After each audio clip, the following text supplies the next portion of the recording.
The four of you have just entered the town of Sapwood. It's a small town on the Sword Coast, a famous part of the continent of Faerun, located near the Tribor Bridge and the Deseren River. It is a beautiful yet cool summer day. It is exactly what the four of you have been needing. Because you all just finished a rather intense mission contract. And before we get even any further into the session, I already need the first little bit of input from you all. What was this mission?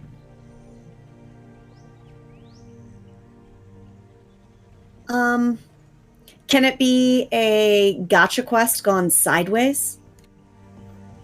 I'm open for anything. I don't know what that means, or I'd help you build off of it. We had something that we were supposed to go get for someone else. How about we were supposed to go and get a person and retrieve a person and bring them back? But perhaps it went awry because they themselves, had maybe something. They were fighters. And we fucked up and accidentally used a scroll. Our lovely fairy here used a scroll and turned this fellow into an elephant. But the good thing is we ended up with an elephant. Bad thing. How do an elephant? But that's a problem for future us. Right now, it's vacation time. After our fairy friend here inadvertently caused a longer lasting transformation of the target that you were sent to acquire, given the fact that the target can't really complain too much at the moment and actually seems oddly content as an elephant, I think you all did indeed decide, let this guy, he was on the run from some pretty bad people. And so being an elephant might be exactly the way for him to lay low for a little while. And so it all kind of worked out. So the four of you, plus this elephant, what's the elephant's name? What have you been addressing the elephant as? Gerald. It's Jerry for short. Is that just his actual name, like in real life now? Yeah. I say we call him Jerry on the side. Yep, Jerry. Gerald, more commonly known as Jerry the Elephant, has been drawing a lot of stares from the people of Sapwood. But then again, everyone coming through Sapwood right now draws a lot of stares. Sapwood is a relatively small town of about 2,500. It started much smaller, but it has grown because of the yearly Wickerman weekend that is held in a large wooded and gladed area just a couple miles away. And with the growth of Sapwood, it's become a bit of an artist's haven, which makes sense because of the type of people who pass through it, and then who like to stay here year-round and cater to those who come for the Wickerman weekend. The main celebration is about 6-mile walk outside of town. And like I said, you are just arriving. Are you all wanting to pick up anything for your weekend, or are you just cruising straight through town, ready to get to the festivities? Well, I know that we got to get those hand pies that we got when we were here last time. Oh my god, the rosemary and the potatoes, so good! But that's all I got on my docket. I don't really like the hand pies. They're so crumbly and they make such a mess. And I think I'd rather a corn dog. And she's just going to turn to the other little vendor on the side and go find herself a corn dog. So, 2 of our members quickly split off to get themselves snacks. The first one, Lauren, as you go seeking this delicious potato dish, could you please tell us about who we see? 6'6" Glenna Rockrider is a minotaur of larger proportions than just presenting. She's got a boisterous personality. She's got this long mohawk that's slightly tinted purple and these big curved horns chipped on the left one. She's got a big smile on her face and a nice big ring on her nose. She seems jovial, though her rippling muscles that pop out of her little crop top and the giant warhammer she carries indicates that she's not to be fucked with. She's also wearing a purple loincloth, and she's got hooves a rockin', man. She is not shy. And at the end of her tail, it is dipped purple. And what exactly, again, was the dish that Glenna was going off to find? She just wants a meat and potato and cheese hand pie. They keep well in her bag, and they're extra crumbly and buttery. They're just really good. They remind me of home. The 2 of you, actually the 4 of you, have followed in classic cartoon style, have very much followed your nose to the town square, where there are stalls packed shoulder to shoulder. So many in here of vendors selling different festival wear, different sweaters handmade that not only look like mushrooms but actually glow slightly, different foods. And Glenna, you follow your nose to follow the buttery aroma to a gnome selling these hand pies has a glorious beard that splits off into a dozen different curled and waxed sections, each one a different hue. And as you approach, he finishes with the individual in front of you. And he looks up. Oh, how many dozen can I get you? Well, you got me pegged, guy, but wow. And she points up with her warhammer. That's a hell of a beard you're rocking there, friend. Okay, very, not smugly, but very proud as he curls one of his mustachios around his finger. Why, thank you. Always try to get into the spirit. Wickerman weekend is one of our favorite times of year. Were you wanting beef or mutton? Ooh, if I can, I think beef will usually keep a little better. If I could do 12 beef and he turns around, or she turns around. Yeah, I don't think they want anything, and I'll take 7 mutton. 7. 2. We're going to need a few more here soon. And starts to wrap these up in a little bit of wax paper and then hands them over to you in exchange for a small amount of coin. The specificities don't matter. It's a one-shot who's keeping track of your money. She grabs them as if she's been given a porcelain figurine, and she delicately places them in her leather side bag and swings it to where it goes onto her back. Thank you so much. That is going to keep. And she slaps her hand on her belly. This big old slap of meat happy. Quite the slap of meat you are. Enjoy your weekend. Yes, sir. How may I help you?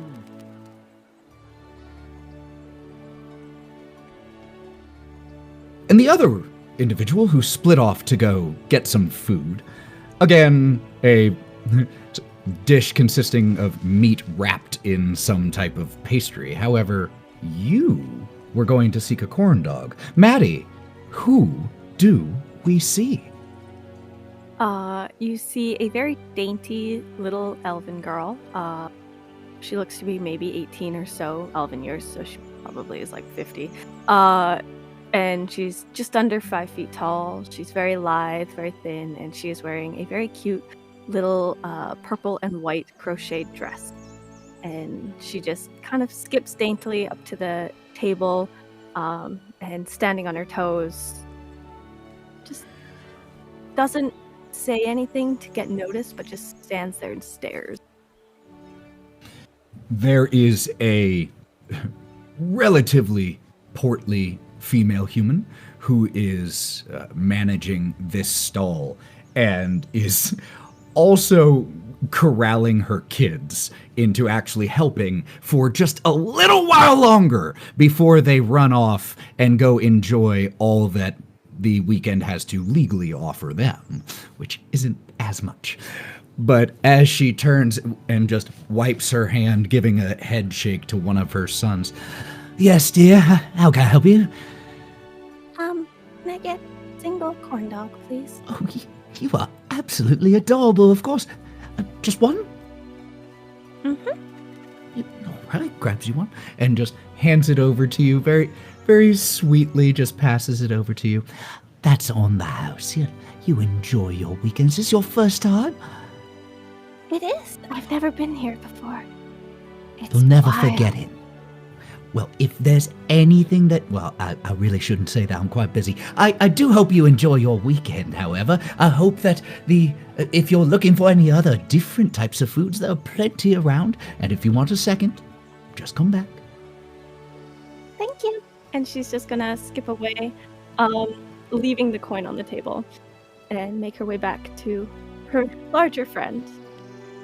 And you have this elfin, childlike nature to you that one of the corn dog vendor's children starts to duck under the counter to chase after you, only to have the collar of his shirt very adeptly grabbed without even looking by his mother. And where do you think you're going? We're not done yet. What about the other two of you? Sally, what's your character up to? Well, Slice sort of, as a fairy, is just sort of floating around, just listening to people. She is covered in almost like rave wraps. They're all black, and so she has some of them trailing behind her as she like floats around. She finds herself next to the floral vendor who has tons of flowers, and she just sits down and pulls out her lyre and starts playing while her friends are doing things. How big are you? What's your size?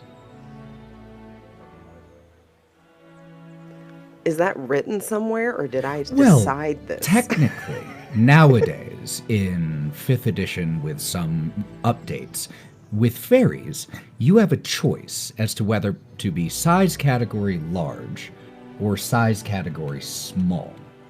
Or, I'm sorry, size category medium or size category small. Medium are things like dwarves, halflings, humans, orcs, basically anything from about 3 feet tall to about 10 feet. I'm Or- definitely tiny. I'm tiny. Okay, so what do you think? Like 1 foot tall? Yeah, I would probably say I range at a height of maybe 6 to 7 inches. I'm very tiny. Like I have little wraps, and you could see me floating around, and I had these little sort of things trailing after me, like a little toy for a cat. That's how we pretty find her. much. Yeah, that's how we find her. I love it.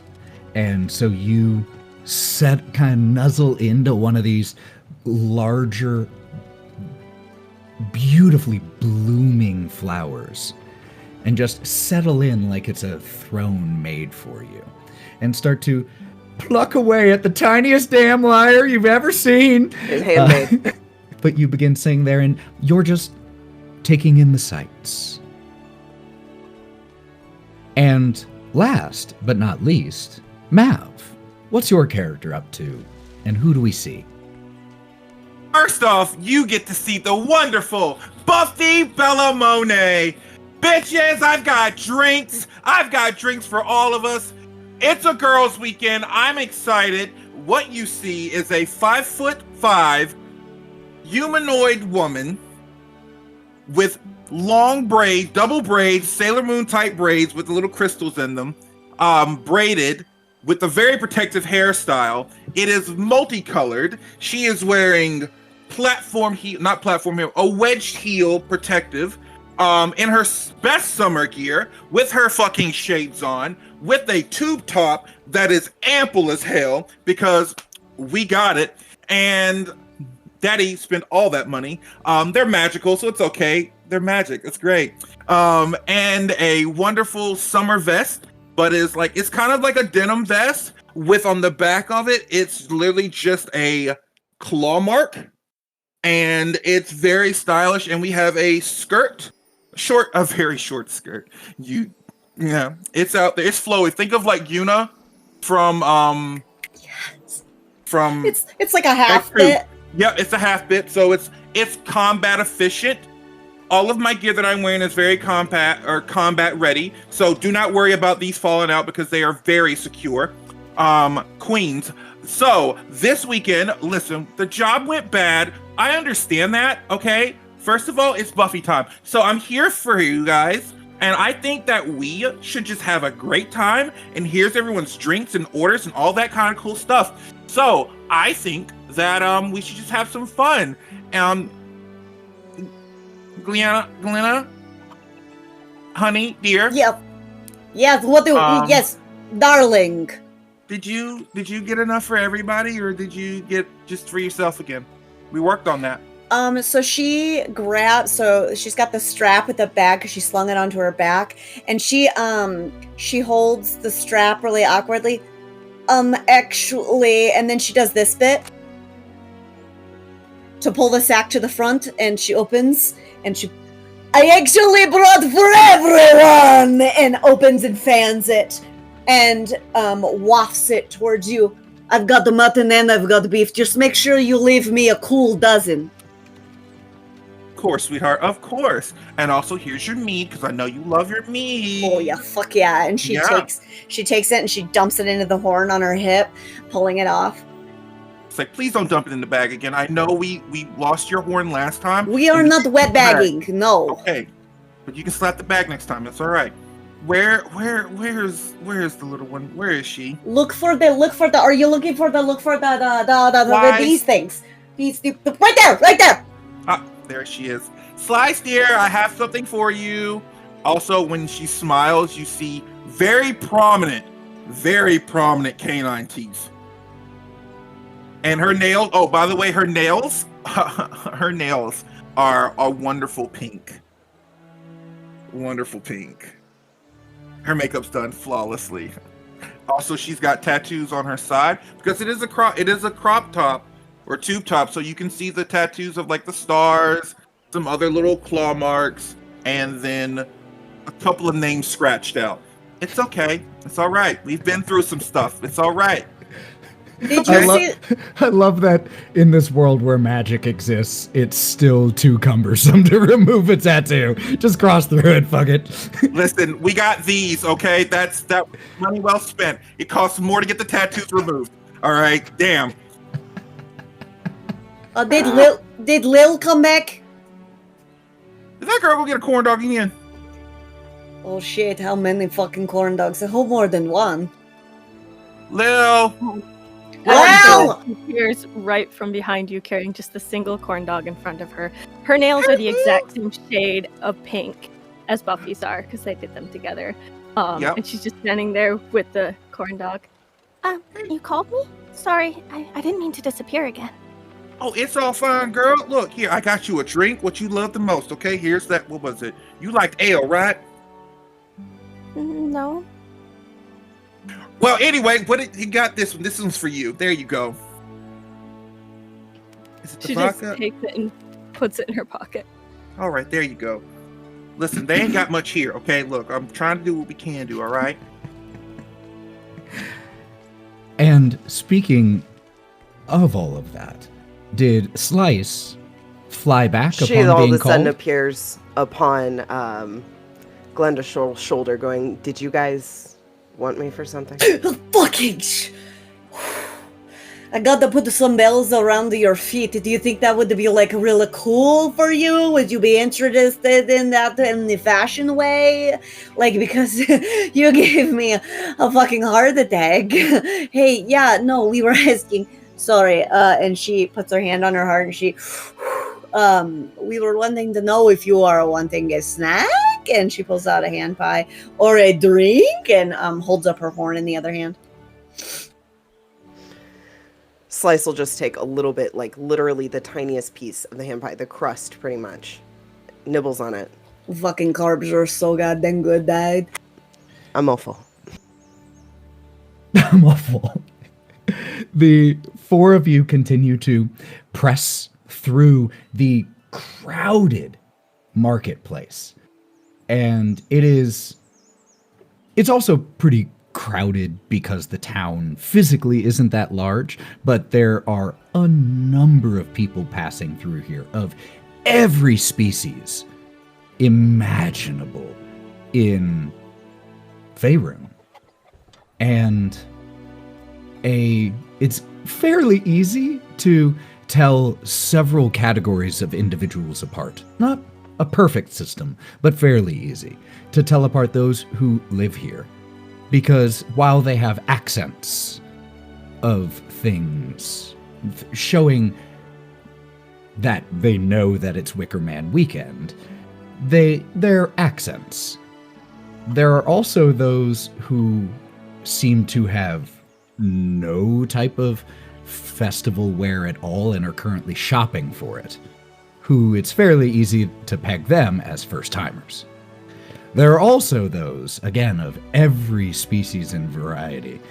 There is a cluster of satyrs that passes by you at this instant, wearing garb that has, it looks like prestidigitation persisted on the attire.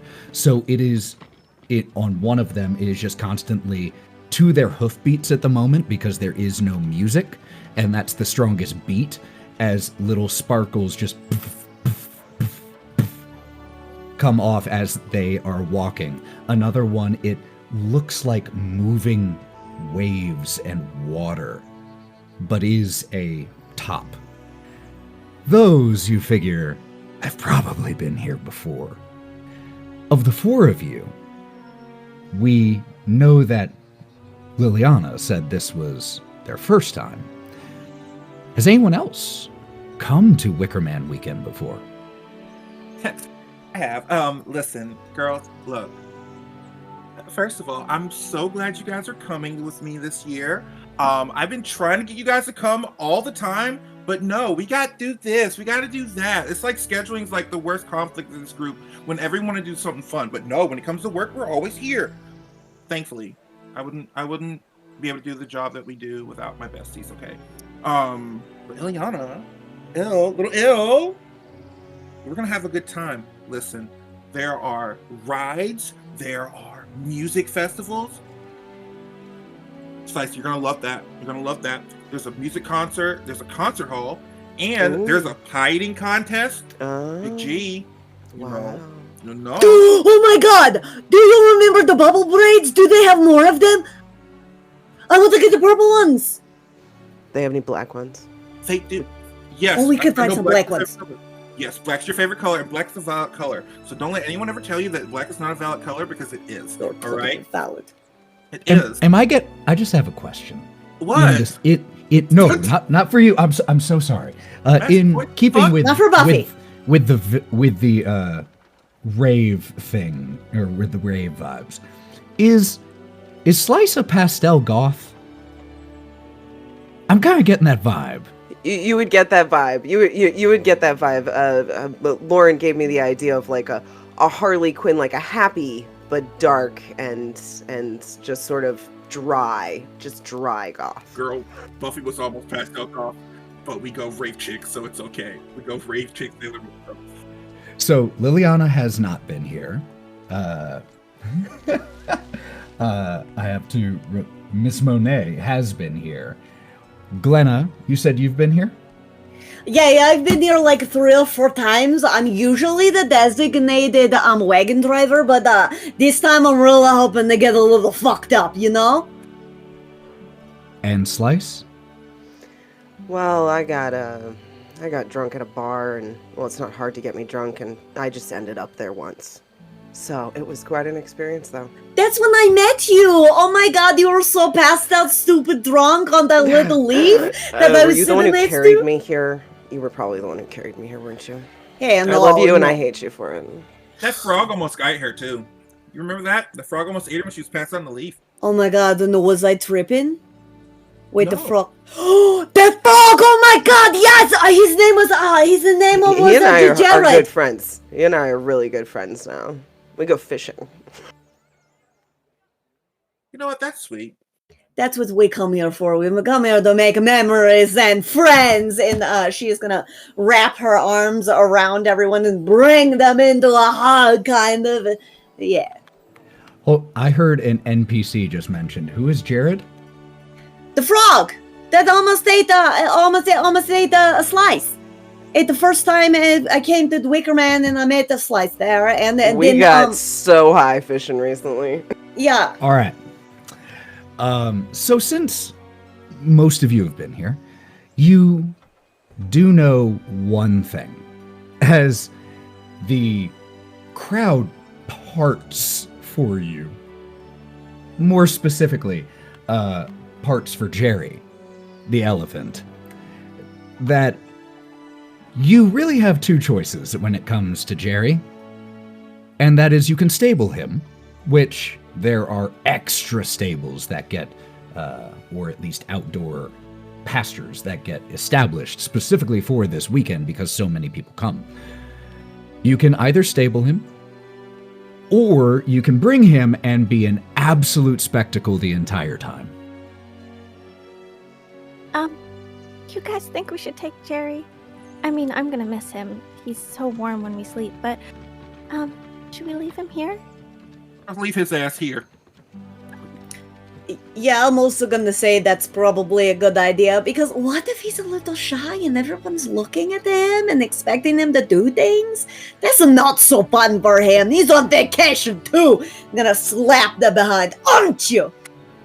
And you say that, and he turns, and as his trunk turns, you see that he has a whole bouquet of glittering flowers that he is holding that someone has given him at some point. You didn't even see when it happened, but he's holding and it's glittering, and he just kind of looks at you. I mean, free gift. I'm We just should- gonna take we the should ask flowers him. and gently stroke his trunk. It's okay, Jerry. Don't be shy. Do you think Jerry has a preference? Do you have a preference, Jerry? Ethan gets to be an elephant. You've never seen an elephant shrug. But shrug indeed he does. This is a choice for you all to make. Jerry, sweetheart, come here. Come here, boo-boo. Come here, come down. How about we put you up against a really nice tree? We put you up against a really nice tree, and we bring you back a funnel cake. How about that? I fly over right in front of her and I go, Jerry's coming with us. Girl, if he shits on somebody, I'd look, man. Do you shit? You shit too, honey. I do shit, Everybody poos. but I don't When- shit on people. Not for when- free. When Buffy offered a funnel cake, Jerry took the bouquet and rested it on his head temporarily, just to put it somewhere, and in a disconcertingly human gesture, but as an elephant and using his trunk instead of his hand, just goes, "Arr." See, he wants a funnel cake. When was the last time we fed Jerry? I don't remember feeding him since we That got is him. your. Wait. Whose turn was it to feed Jerry? I'm just gonna hold out the corn dog that I've just nibbled. I've just started at the top, nibbling off all the corn piece, leaving the. And- Jerry takes this corn dog, which doesn't shrink, but God, it looks like it as it goes from your dainty elfin hands to this elephant trunk. And you know how elephants do have very expressive eyes? He looks at you and you swear to God he cocks his eyebrow. What? It's the good part. Just He eat eats it. it, stick and all. Just gone.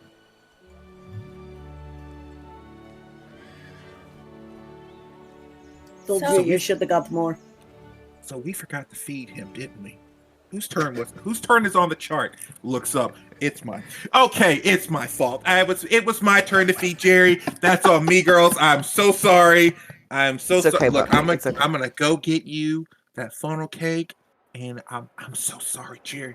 Listen, we're gonna fix you. We're gonna get this right, and then we're gonna just put you into someplace safe. And you know, bye.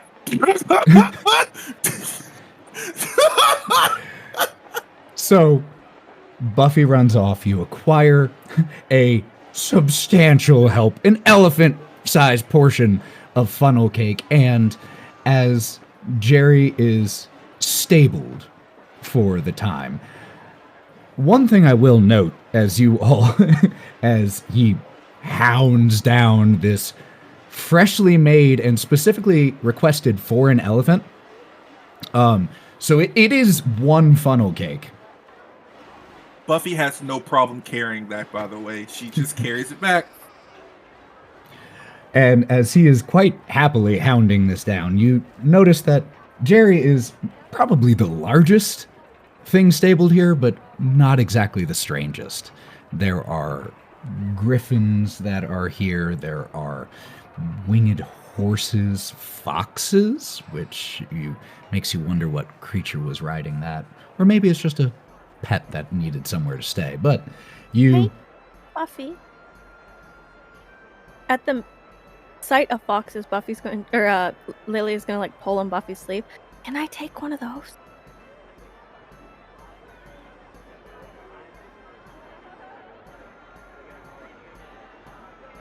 Girl, you stealing again? No. Borrowing. You said only ever borrow if I'm going to return. But look at the little one. I could just tuck it in my pocket and it would be my friend. We bailed you out of prison last time, and that cost a lot of money. That's why we went on the job for Jerry, okay? We bailed you out. Wait, that's why? Oh, Yes. fuck. I'm sorry, I got caught. This time I won't get caught. I need an emotional support animal. There's a lot of people here and it's really, really scary and you're putting Jerry away, so I need a new one. Girl, we will buy you a stuffed animal. What the hell? It's better Actually- to bite. On that note, all of you make me a perception check really quick. I got an 8. I got a 12. 19. We're rolling the 20 die, right? Yes, we are back in D&D. Ma'am. I know. We're very Lovely. used to Savage Worlds. I love that.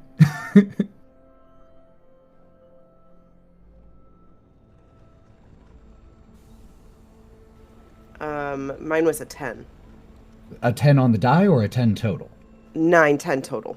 Very nice. I just want to make sure, because I know it's been a while, I wanted to make sure you're adding your perception bonus. So, Glenna, you are the first to notice, and you are overhearing this conversation between Buffy and Lil, and you see that where you've stabled is towards the outside of town. You're starting to exit the town and head towards where the main event is, so to speak. But there's still some stalls and vendors out here that couldn't quite fit in the overflowing marketplace. And one of the stalls nearby has running around it and flapping atop it, flittering around it, these clockwork mechanical creatures of ranging from the size of a rat to the size of a large cat, but in various different creature forms within that size spectrum.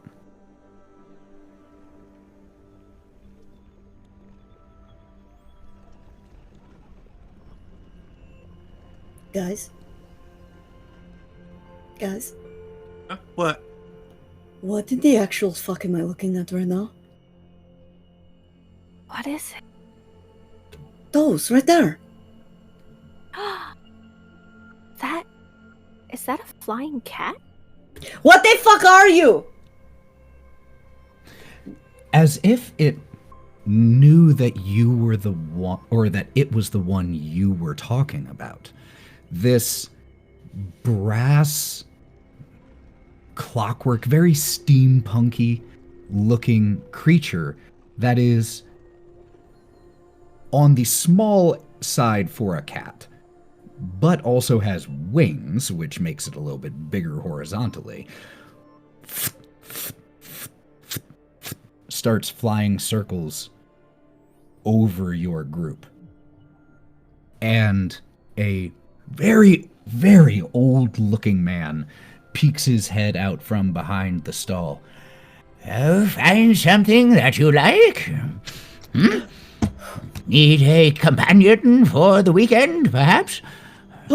Actually, and is gonna look over to Lil, and actually we really do, and is gonna reach for her arm and kind of pull her forward. Is this for Can I have this you? Or for you? Oh, for you? This is the one you want? We have many others if you might be interested. Maybe. And pulls down literally pulls down from these shelves on the inside of this stall what just looks like a brass with a bunch of different steel rivets, great horned owl with articulated claws. You can see the gears inside past the eyes. And as he takes it down, and wake up. and it puffs its mechanical feathers out, loosens its wings, and as he's holding it on its hand, its head is facing you, but then does a 180 rotation back at him with the... This one here is a fine one. Not too many people go for the owls. I will admit, the cat ones are very popular around Wickerman for some reason or another. But I can give you a discount on the owl. I'm running a special. The owl is really, really creepy. I just want the cat. Oh. I think he's cool. Don't worry, bud. Thank you. Puts the owl back up on the shelf, though it stays moving. Very well. You want the cat again? Jasper! Jasper! And he shouts up, and the cat comes and lands, and the wings retract or lay flat against its side in a way that biological wings never could. And just prowls over, and he gives it a little gesture with his chin, and it starts to rub against your legs, Liliana. How much For him, 50 gold. Okay, Buffy, do you have 50 gold I can borrow? Girl, do you want this? Mm-hmm.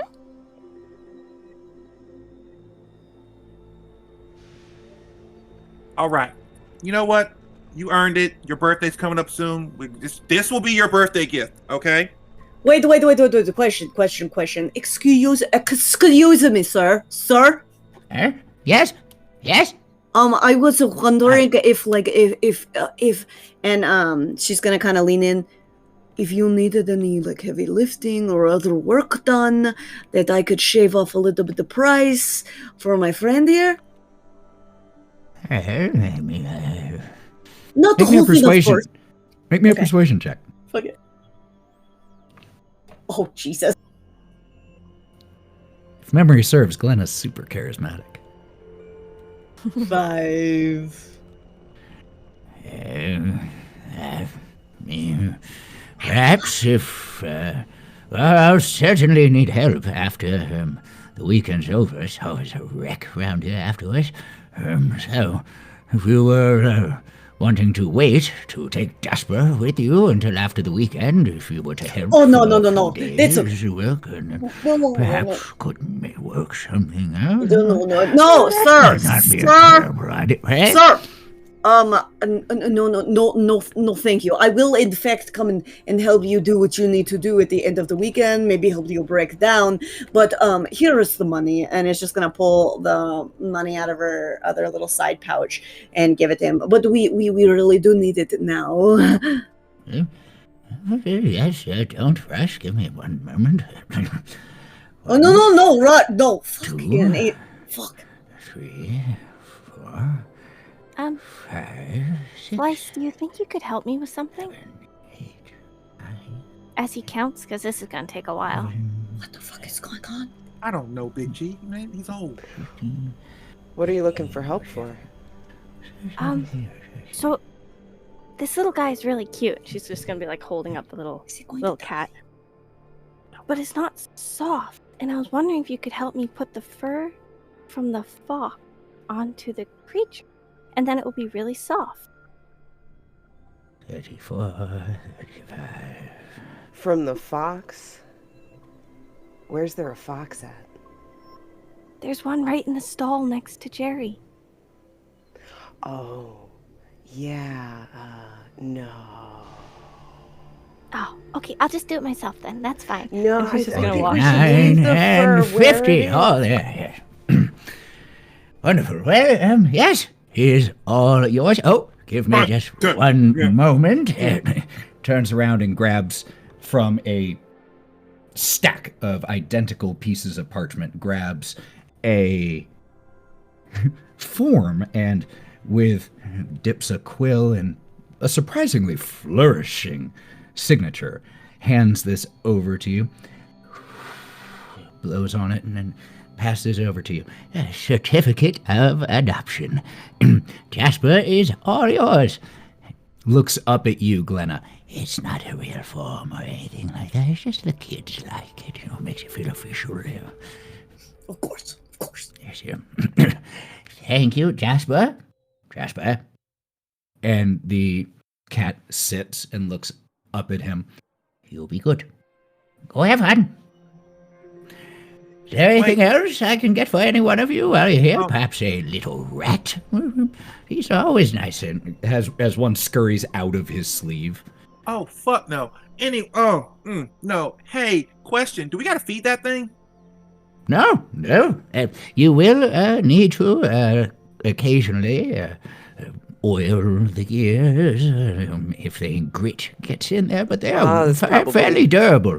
I come with at minimum a 5-year guarantee. Of course, if you take it into dangerous situations, I cannot be held responsible for repairing that.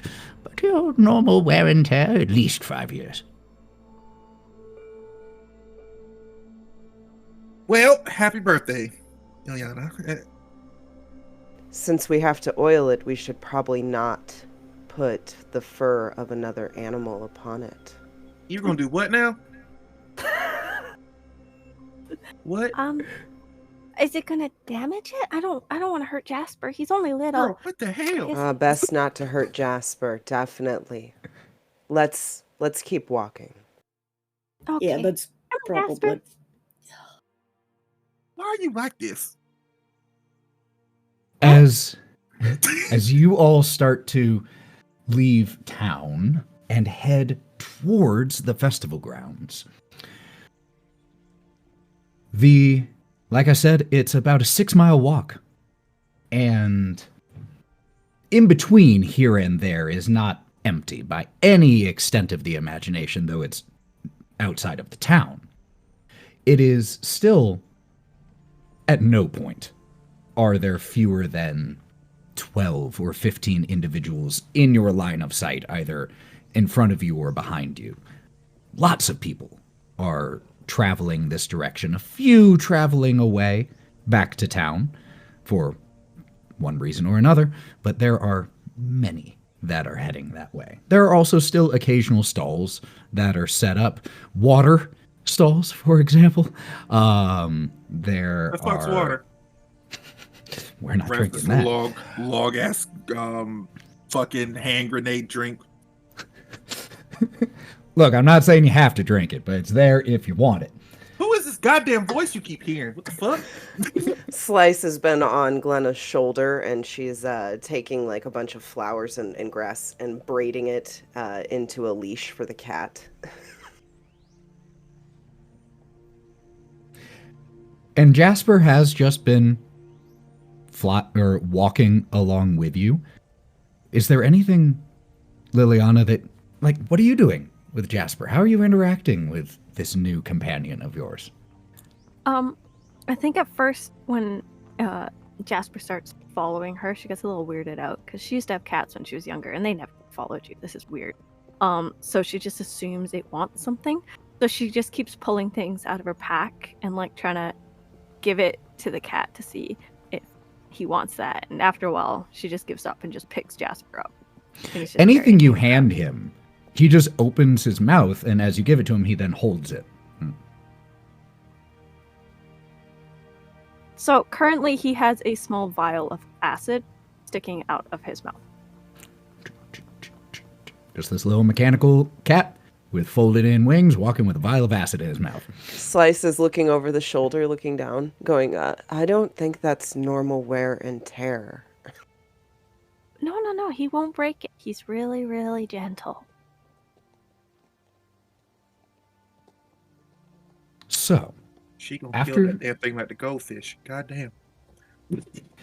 after you all have been walking for a little while, you can start to hear that you're getting close. And then as you come around a bend, you can see a familiar sight for three of you and a new one for one of you. An enormous effigy standing off in a large open field made of huge pieces of wood and timber and wicker. The Wickerman for which the celebration is named, that you all know at in the evening does get lit ablaze, and it is an incredible thing. As you all start to get closer, the number of people has exploded. There are tents. There are magically set up houses and castles. There are stages. There are illusion gardens that take up huge swaths of land and create these magical and shifting hedge mazes. I said huge swaths of land, Lauren, not huge tracts of land. I couldn't help it. I'm sorry. There are swabs of land. Depending on how you hold them. It's swabs or lands. There you go. Boom. And you can hear the music and see the lights from one of the main stages that is set up nearby. There are silent fireworks that occasionally explode over the main stages, letting people know who is performing where. And the one closest to you erupts in silent silver sparkles and shows the words, Lyrian Silver Strings, Eldarin.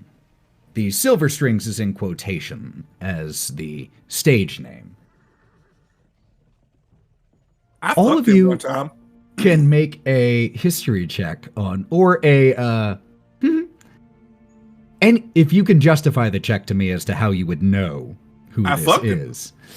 10. Well, hold on one sec. Would I do have a question. Would our friend Slice by chance know the name of this particular I will say performer? that Slice does not need to roll. Okay. As a bard. All right, I Good got call. an 8, which is pretty 8? fitting. Okay. What are we rolling? What? If you can justify, or whatever skill you can justify for how you would recall this person. I'm a very well-known bard with my tiny, tiny instruments. Perception. No, I can't. I haven't seen him. So we'll just take history. History is a good one. Yep. 17 with a minus 17. 1. Nice. Was really good. And Glenna? 10. 10? Well, as they are looking at the firework, Lily has actually stopped walking with them for quite a while, ever since like the big, huge Wickerman was able to be seen, and she's just kind of like staring at it, like pointing at it with the cat, like she's got a little cat paw. She's just pointing at it, not like moving.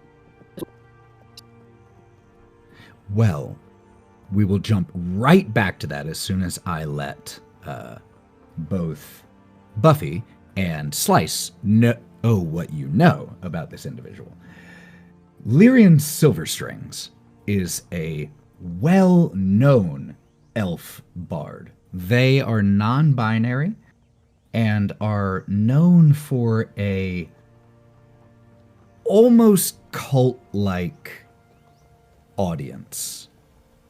Not in a bad way, but in the sense that they have unofficial uniform pieces that a lot of the audience bear as a sign to other audience members of, oh yeah, I'm a fan.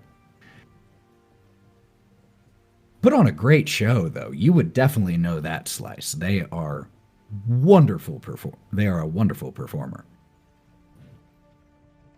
But you would also, with all of your passive perceptions, have noticed, some of you a little later than others, that Liliana has dropped behind the group. You guys, Lily, she'll fly over with the leash, and she'll tie the leash around the cat's neck, and then hand it to Lily, and look up at the fireworks while sitting on her shoulder. Oh, thanks for the leash. And she's just gonna grab the little flower leash with like a couple fingers, and she's still carrying the cat, but she's just gonna like put the leash around her wrist and start walking with you on her shoulder.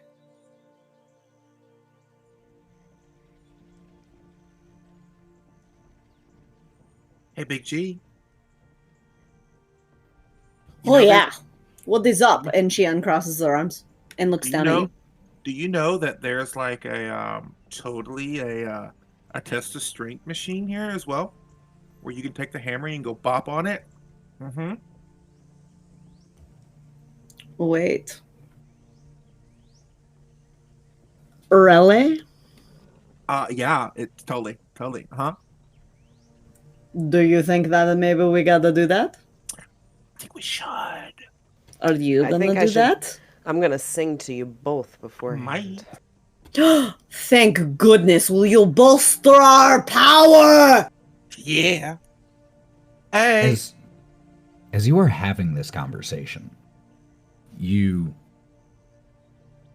are assaulted by a voice, not next to you, but just about 40 feet away. And it is a crazed sounding voice, and as you look that direction, the figure you see deserves that voice, with short, scraggly, patchy beard, wild hair with twigs and sticks still nestled in it, clothes made out of leathers and furs that are tattered, as he screams, "Stop going to these horrible events! Repent for the damage that you have caused to nature here! Burning the trees for nothing except your idle vanity!" And Glenna is going to, excuse me 1 second, and is going to walk over. Hey! You! Hey, buddy. And is gonna tower over you a little bit. You know what? You're fucking harshing the vibe. If you can't be nice, you shouldn't be here.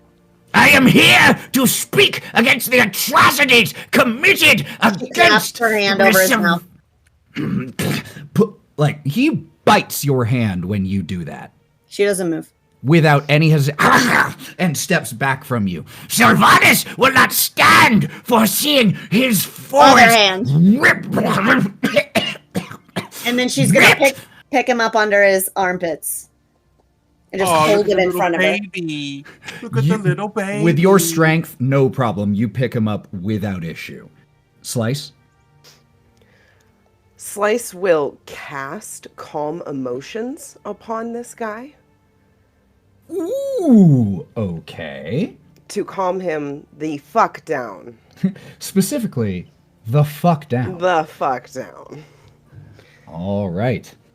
So how do what I type do of- that? All the time. So, It's a charisma 15.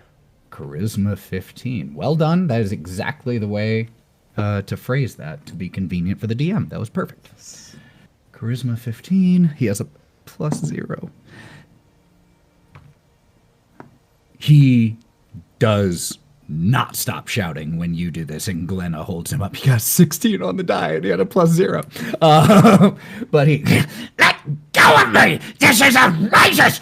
You all are going to regret what you have done to the trees for this, just to set them alight, and for what?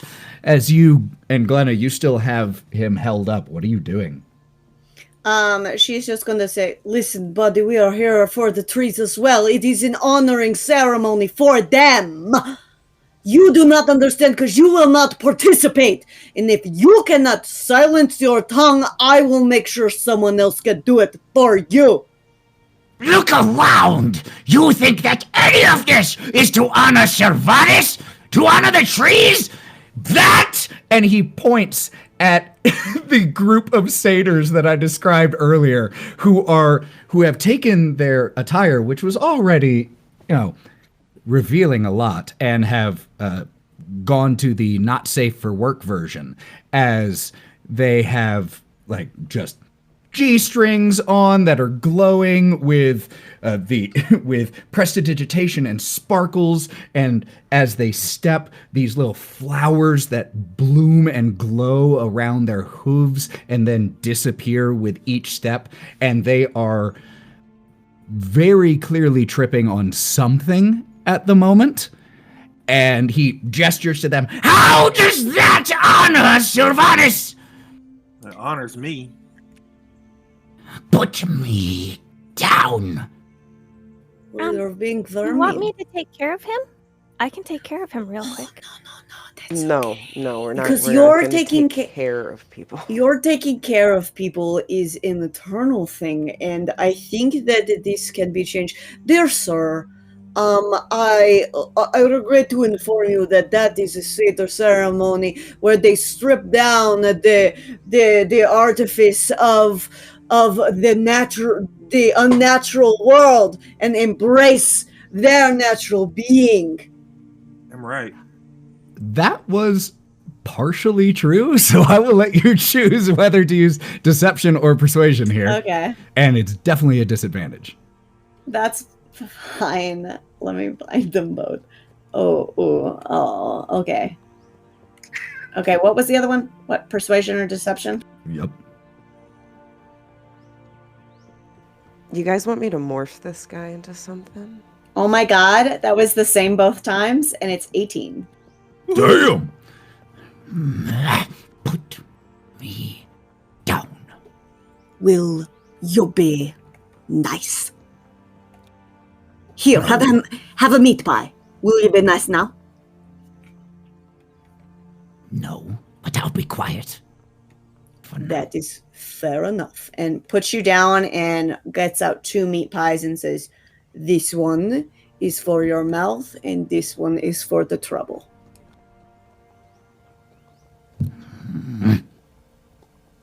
You're welcome. You're welcome. Okay, bye! Okay, bitches, let's go!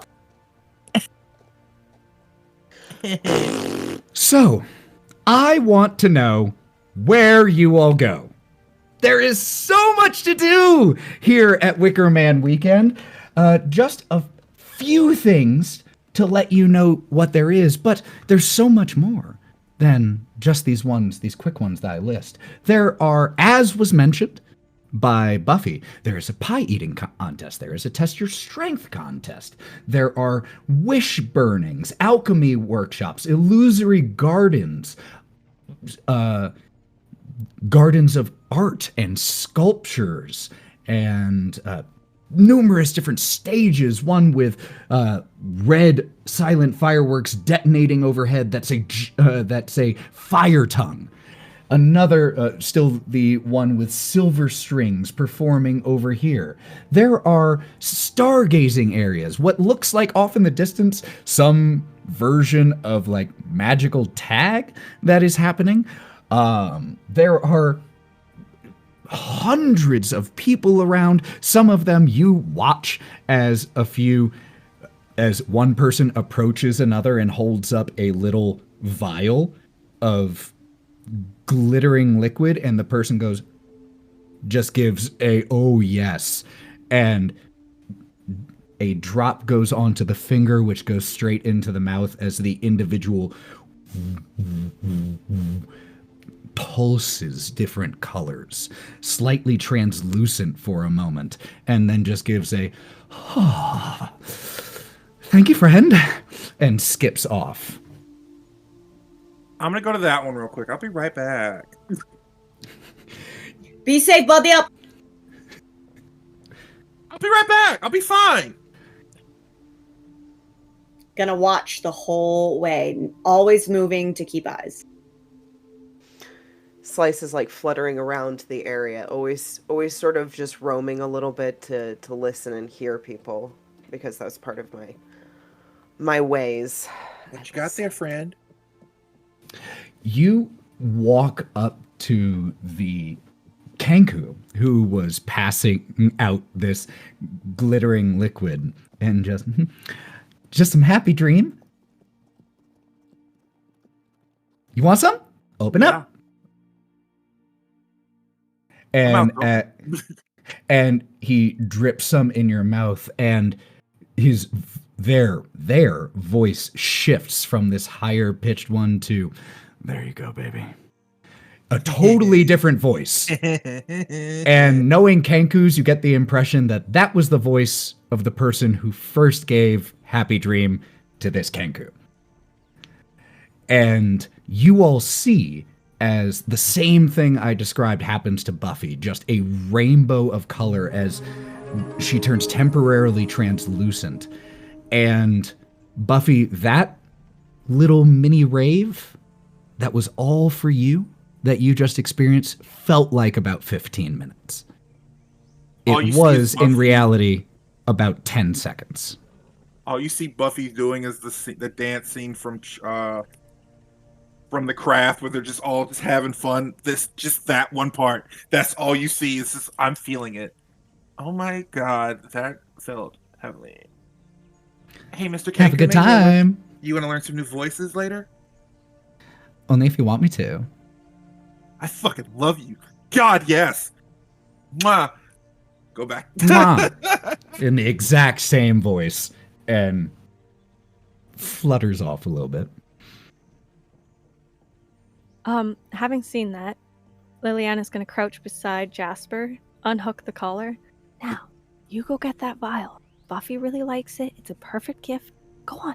And she's gonna send Jasper to try to go steal the vial from the Kenku. Jasper pads off. It's not like a familiar, so you can't watch through its eyes. You just see as Jasper pads off. Exactly. And she's going to go find, you know, the mini games they have at carnivals and fairs that are just a waste of money, and you spend like way too much money throwing darts at balloons. She's going to go find a booth like that. She's going to go find no problem. Something to spend a lot of money. It's the booth that you find looks like a very simple game. It essentially looks like it's a you know the game, I don't want to say cornhole because I hate that name Skee-ball! for it. But skee-ball might actually be kind of closer, except instead of a straight path where the holes are lined up vertically, It's in the shape of a beholder, and the relevant holes are where the eyes would be. Relatively straightforward game. But you notice the complication as each one of them, as each individual steps up, and that is this silk blindfold is put over the competitor's eyes before they compete. It's totally transparent. And yet, the way the people in front of you respond to it being put on let you know that there is something more to it. As like, oh, whew, okay, all right, I can do this. Okay. And so you wait in line, and eventually the dwarf who is manning this little station here takes your little bit of copper from you and gestures you down. Let me tie this around. Have you done this before? Nope. Is it gonna hurt? No, it won't, and that's very important to remember. It's not real. Not real. It's not real. All right? Okay. All right. As the blindfold hits your eyes, despite being translucent and of a white silk, black. Completely. Quick question. Is this Yeah. magical darkness? No, I can just see through that. it is It's not magical darkness. Oh. Well, why don't you just throw my abilities out the goddamn window? Because it's an illusion.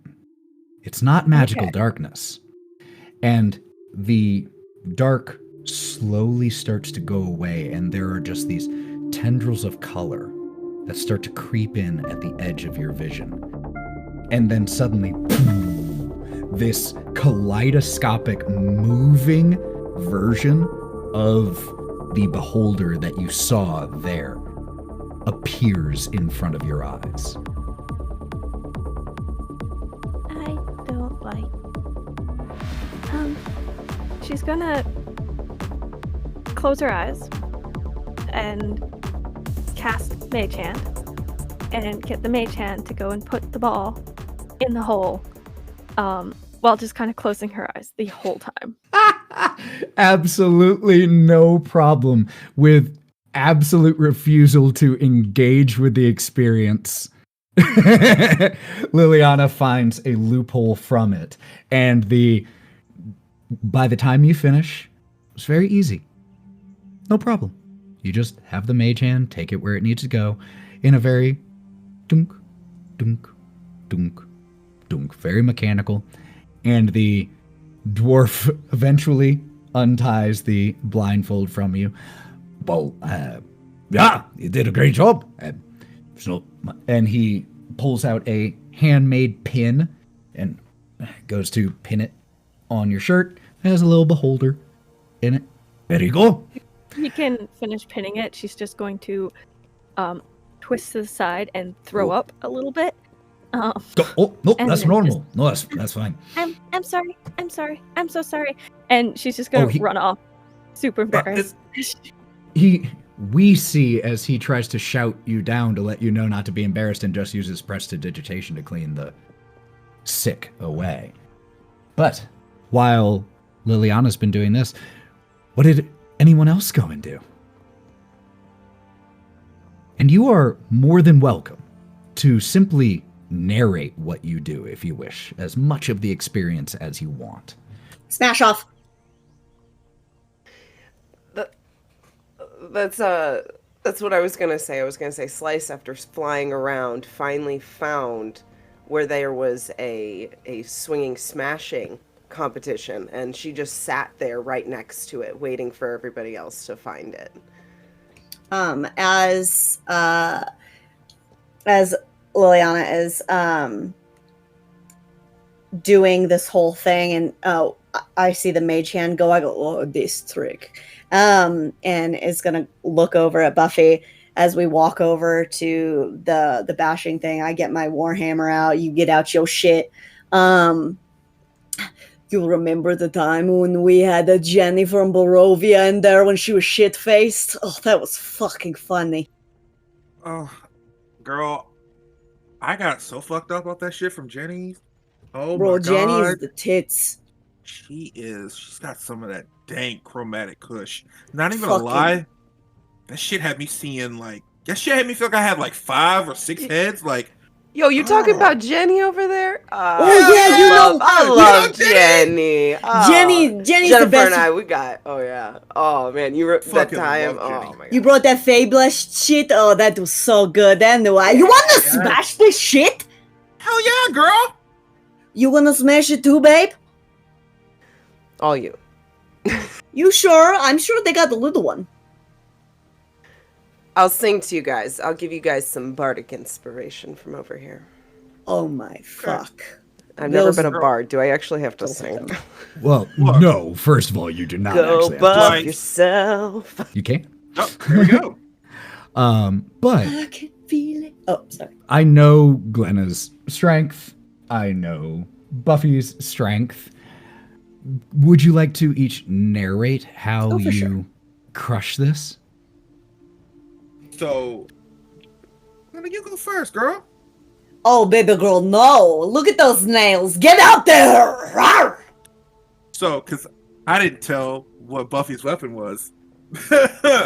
You just see Buffy pull out from behind her, just out of nowhere, just a magic hammer space. What the fuck?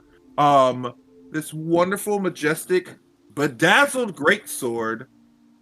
It has stickers on it too, by the way, with the few little keychains hanging from the bottom, like maybe 5 of them. They represent big kills. And what she does instead, she goes to go and lift it, and Whoa. The Goliath who is working this. We need we don't want a sword that's going to cut. That'll destroy the entire Do you have a We have a hammer. Oh, I'm sorry. I don't have a hammer. Do you have one for me?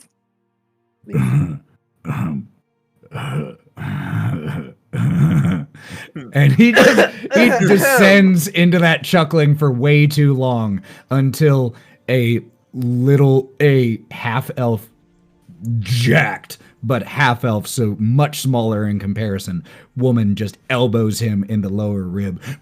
yeah, no, we have a hammer. I've got a few hammers for you. Here you go. You can show me the other one later if you want. And skips. And skips to the hammer, to the spot. And oh, this is so heavy. I don't think I can do this. Glenna cuts her eyes. Let me have my fun. Damn.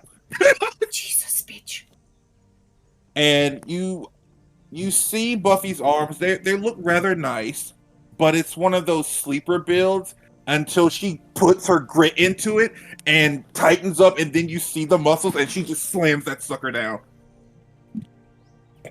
So that is how you do it. And we just cut forward a second because I'll describe the results after both of you. We cut forward just a little bit to Glenna. Is gonna say, hand me that thing, baby girl. Is gonna catch it and then flip it around in her hand twice and then come down with just one arm. The head, bam! I have a question for each one of you. What is your character's favorite creature? Guinea pig. Nope, prairie dog. Otter. Buffy, as you slam down and there is no bell at the top. In fact, when you cross the threshold, the little weight there made to indicate how hard the person has hit it seems to fly off of the device entirely, straight up, and starts to disappear. And as it does, these glowing outlines of 12 otters scatter out above the crowd, getting ooh, like people reaching up towards them. Yeah. Glenna leans over. You know they eat on their bellies, right? I know. And they give you pebbles too. Glenna, a similar thing happens when you the weight goes up, and we just see these 24 prairie dogs, some of them on at large in the sky, glowing outlines of them, some poking out of their burrows that don't actually exist, others with their butts up in the air like the way prairie dogs do, and some just standing up looking around. And again, hey, the surrounding audience loves it. No peachy motherfuckers! Oh, yay! Love this place. Lily, where are you? Lily has now drifted off. She couldn't find Jasper because he hasn't returned yet. But she sees where the satyrs with the cool shirts are, and she makes her way over there, and she just kind of awkwardly stands just outside their tent looking at them like somebody totally out of their depth. You followed them back to their individual tent where they headed, which the flaps are open, so it's not like they were seeking privacy. And one of them has flopped down onto a bunch of pillows, is smoking a joint. The others are currently drinking from horns and laughing with each other. And when they see you, the one on the bed just raises the hand with the joint towards you. Did you want some? She will take... Yes, please. She's going to take the joint and then sit cross-legged just on the inside of the tent and take a nice puff on the joint. Probably a little too long. Coughs a little bit. Did you want some mead? From one of the others. Ooh, I would love that. And she's going to take one of the horns of mead and take some of that and then just kind of like double fist it, you know? And you are... one hand and the drink in the other. And as you are quickly starting to feel those effects, the third gets up off of her heels and walks behind you.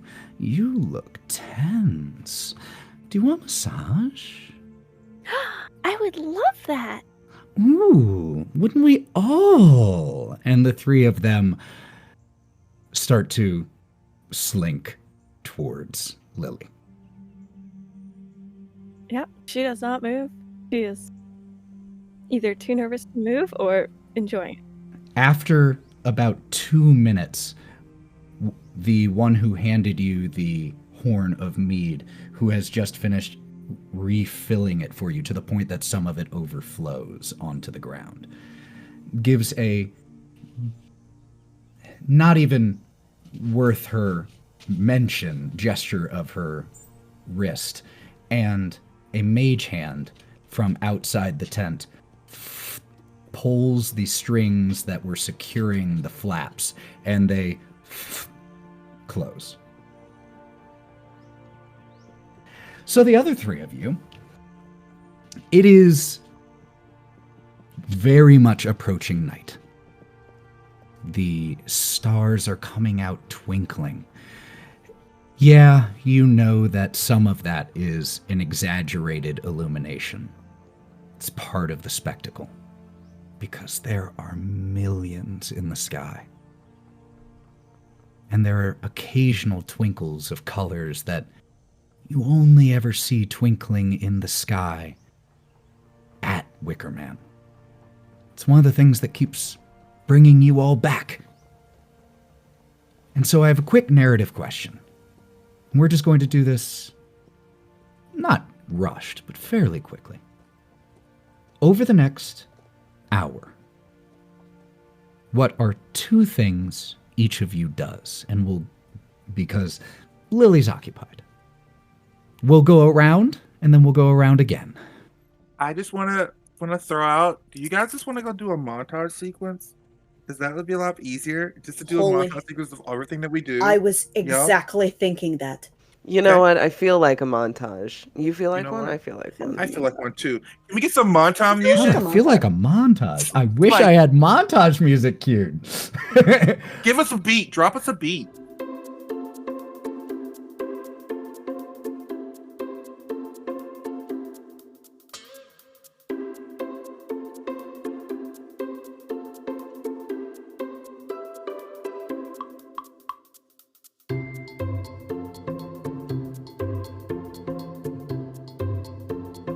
Foods, get face painting going and doing more cool games, getting stuffies, stuffed animals, and stuff like that, and just enjoying it, seeing the shows and shit. Let's go!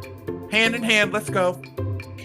Bitch, we gotta get me them bubble braids. I gotta get it real long in the back, and we gotta get those enchanted bracelets for our ankles and our wrists. Can we all match, or you get? No, you got to do pink, and then it's gonna go over. I'm sorry, they don't have it in black. What color you like, baby girl? Fuck yes, I'll go pink too! And gets another set of pink for Lily, and one little collar for Lily's little kitty cat. We're gonna walk by some like flowers next to the illusion garden, and I'm gonna see this giant one that's still closed, and I'm gonna cast a spell upon it where it opens up, and then I'll sit inside of it, and I'll start playing music until they start calling me again, and then I'll fly over to it. It blossoms enormous. And there are people in the illusion gardens nearby that, as you sit and watch from your convenient people watching perspective, the illusory hedge mage that has been set up in such a way that it's almost like a one-way mirror, where you get to watch these people inside struggling. And they can't see outside of it. So you just see like a centaur that is, where the, damn it, going and trying to find where to go, people struggling inside of here. You see a owlin that flies up above the hedge mage to the chorus of their friends down below. That's cheating! All right, so that was one time around. What's another thing you all do in this montage? Oh, what face paint did all y'all get, by the way? I got like moons and stars. Slice goes over there, and she actually has to pluck some of the pieces of the brush, and she did her own face painting, and it has flowers on it, but they're black. Big purple, filled in the center, and the petals are open. Just flowers all over the quad, all over the bicep. And at this point, I feel it's needless to say, but these are not static body and face paints. The moon goes through its phases. The stars twinkle bright and shift into moving constellations that match Buffy's mood. The flowers, both black and purple, blow in an invisible breeze. Bloom, and you can see light from an invisible sun moving over the petals of the flower, occasionally drenched in a gentle dew, but it seems to be living on you. And the three of you... sorry. Please continue.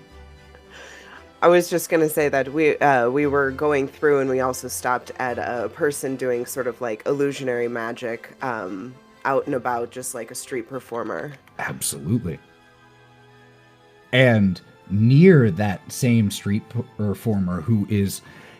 It's wonderful that in the Forgotten Realms, the equivalent of a juggler, where someone doing devil sticks is someone doing cantrips and basic little illusions and sparks that come out of their fingers. It's nothing that you all haven't seen grander than, but in a way that's part of what makes it charming and whimsical and fun. And near that street performing illusionist, there is a small stall selling different elixirs, and you see that there is one for waking dreams, one to prevent burns, which is probably pretty helpful for those who want to get close to the Wickerman, one for levitation, just these different little magical cocktails that are available to the individuals here. Can I get the burn one? So I don't get hurt by the flames and everything. I just, I want to make sure my hair is fine. Shit will catch on fire. Absolutely, you can grab one. That is a potion of fire resistance. Or elixir of fire resistance, excuse me. Hey ladies, do you want one? Do you want one too? It's a fire resistance. It's red. Girl, I'll take it. Come on, just pass it over Hey, here. yes! One for you, one for you. Come on, Big G. You want one? Yeah, I'll do it. Yay! And then we'll get one for Lil as well. Where the fuck is Lil? Where's Casper too? Where the fuck is both of them? Have we Speaking seen of Casper? Jasper, but no, you haven't seen Jasper. You all also know one thing, as 3 people who've been here before. You cast your gaze occasionally towards the huge effigy. Activity has begun to pick up around it. You can see the low glow of flickering torches around its legs as the preparations are beginning to set it alight. And you all, because you've been here, no check needed, you all guess that you probably only have, based off of the crowd and the timing, probably about 10 minutes before this one gets lit ablaze. You know for a fact that because it's a weekend, there are multiple parts of the festival grounds, and tomorrow the party will move a little bit further in where there will be another such effigy. But tonight's will probably be getting lit soon. We gotta keep, y'all, we gotta keep a leash on that girl. Cause there's another festival that I really want us to go to. I've heard about it. It travels a lot. It's called the Witchlight Carnival. And I would really like for us to go to that one. But we gotta keep a lock on her. I can braid her a child leash. I find that a little gaudy, but I mean, you should really sell those, by the way. Yeah, I think you put a lot of love in them. Yeah, people would buy those. My cousin Tegan loved it for her kid. Yeah, I like using it in the bedroom sometimes. Oh yeah, actually that is a good clutch fucking move there. Yep, your shit did last a long time. He had to chew his shit out. He had to chew himself out of it. I left him there. It was fine. Hello? Yo! Lily! For the ease of the narrative, if you all do go searching for her, I'm gonna sniff for her. Here is what I need. Whoever is taking charge, I need an investigation check. This isn't to determine whether or not you find her. This is to determine how long it takes. And, Lily, I will then ask you, so be prepared, as to what state they do find you in. I was trying to see if there was anything I have that can help the situation. Like I said, this is entirely just to determine how long it takes. I'll roll for it. Cool. Can't find nothing.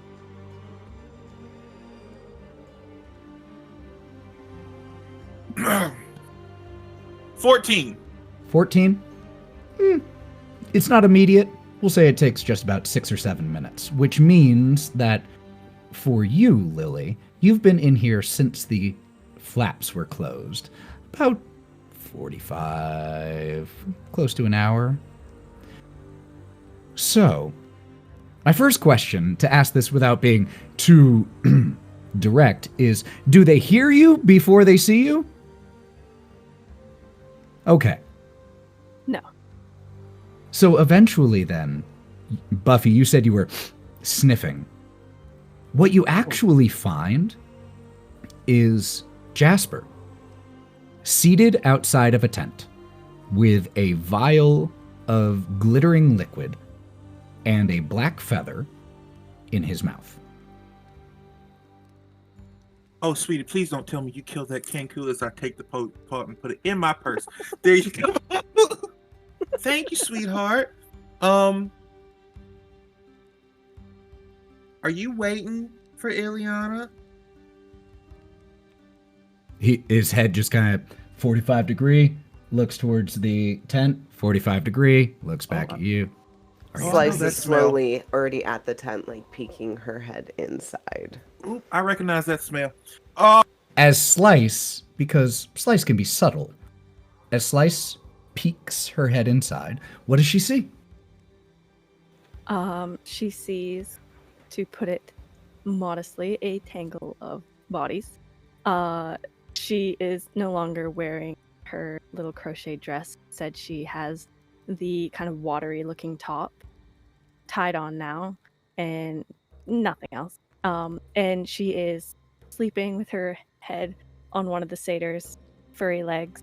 Well, another one is like braiding her hair now, and she's not quite asleep. She's just sitting there, just like slow blinking. When you get to like that point of super inebriated that you just don't feel like doing anything, that's where she is. She's just slow blinking there, relaxing, enjoying herself. And she has glitter from like the top of her like hair all the way down her body at this point. Like a glitter bomb went off in this place. There's glitter all over the satyrs. Like, yeah, that is what you see. Slice doesn't even go back outside. Slice has grabbed food, like a popcorn bag that she was holding, and she's just sort of sits, like flying in place, just sort of eating her popcorn. They're like sesame seed popcorn to be small enough for you. There's other fairy people out there with vending booths. Tons. There's fairies. Tons of fairies here. I would like for all of us to do something really, really funny at this point. Buffy is going to poke her head underneath Slice, which will leave room for someone up taller to look at as well, and just poke in. Oh. Hey, babe. Oh. Well, this seems just like my first time too. At the Hi. party. It's Wickerman. You Yep. good? Oh, Do I gotta eat a hadn't bitch? been Do you guys need another Huh? collar? I mean, do you want Do another you collar? have one? I could braid one pretty fast. Let me go see what I can do. Nice. Oh, baby's first Wicker Man. It's so nice. Lily, I was just wondering if it would harsh your vibe if we went together to watch the burning. The burning. What are we Mhm. burning? It's A the man. big Wicker Man. A man. Do you guys want to come too? Do you want to meet my new friends? I didn't get their names. Oh, we didn't talk much. is it time for the burning already? Woof. Okay. Hey, Hey. Hey. I mean, we've seen, and the three of them look at each other. We've seen the burning before. We don't have to be there for it. Well, since you've already given her a very, very fun experience, and I've already Uh-huh. slinked in, what I would like to do Yes. Tell us. is show her the Burning Man. So come on, Pooh. and she's gonna look back. Did you? What was that? Nothing. One of the Okay. satyrs stands up. Come on, get dressed. And the one who is lying down that Lily had her head resting on the thigh just looks at her and goes, why? Good point. Burning? Burning? Burning? we're I'm gonna burning. Stay. You go. Lily, would you like me to carry you, or maybe Slice can work on a little thing? I'll sit you in the front and face that way, since my traps are kind of big right now. It's the season, you know. I don't think I can walk. So that would be really, really I nice. got the you baby girl, and is gonna make like a little basket with her arms so that you can sit in this little space and your legs can go over and you can move freely. Slice comes back in with the leash that she has been braiding feverishly from the garden, and she looks at them, who's not going, and then she turns and gives it to the basket situation. I take it and I say, I think this was probably for you. And is going to hand it to the one who gave the grabby hands. It was for your basket that you wanted. Yeah, no, it's okay. That person is way more good than happy for this and is going to pull the leather strap of the bag that has her pies in it and just going to put it across like a seat belt for Lily. So the centaurs, they put on the collar, and it has flowers throughout it, and then it has a string of like grass with a few blooms coming down it. And without needing to delve too far into it, they enjoy your present. We skip forward slightly to the group of you approaching towards the effigy. And the lighting of it is beginning. How close do you all want to get to it? Oh, wait a minute, ladies. Some of us need to refresh our electrolytes. Pro tip, stretch before you fuck a satyr. Anyway. Open up. Should have Here's told your me potion. that ahead of time. Well, who the fuck thought you're gonna fuck a satyr today? There you go. Everyone get their drink in. There you go. So now you all Thank you, mommy. You're welcome. Fire resistance for everybody. It's dangerous. No one gets burned here at Wickerman. At least ones that last long. So, with that done, how close are you all wanting to get to the effigy itself? I mean, front row seats. Okay. So you all are pushing your way through the crowd, which is definitely a crowd now. During the burning of the effigy, the activities do continue because not everyone comes to it. Some people have seen it or they like to stay farther away, but a large number of people, hundreds, are gathered around in a big circle, but also most of them giving a fairly large safety gap. There are a few like yourselves who do get closer, however. And as you begin to approach, you see the individuals in charge of the lighting all gather around. They all have torches. They form a smaller, tighter circle around it. And one of them leads in a prayer of sorts that the others and members of the audience then repeat. It is an invocation of oneness and togetherness and love and family found and born into. Remember that we are brothers, we are sisters, elves, humans, fairies, goblins. We are all from the same, and from the same will we all return. That general vibe. And as they reach the end of this little ritualistic prayer, you know it's the end because you hear the whistles and cheers and shouts and howling that goes up from all around. And the individuals approach the two large feet and set it ablaze.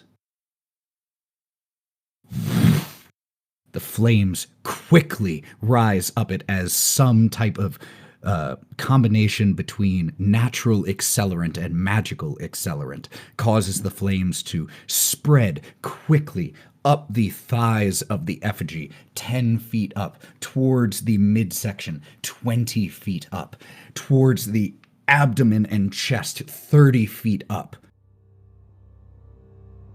And that is when you hear it. It's hard to hear at first, because everyone around is cheering and screaming and howling and laughing and singing. There is still music going. There are still festivities, but you hear screaming.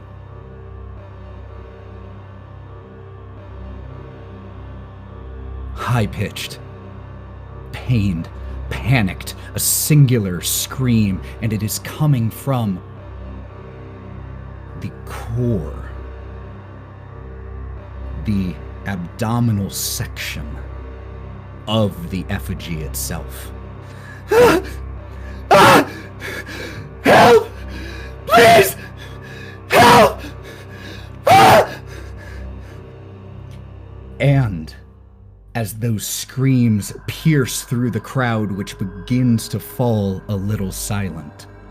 It's okay, Freya. The right leg of the effigy lifts from the ground.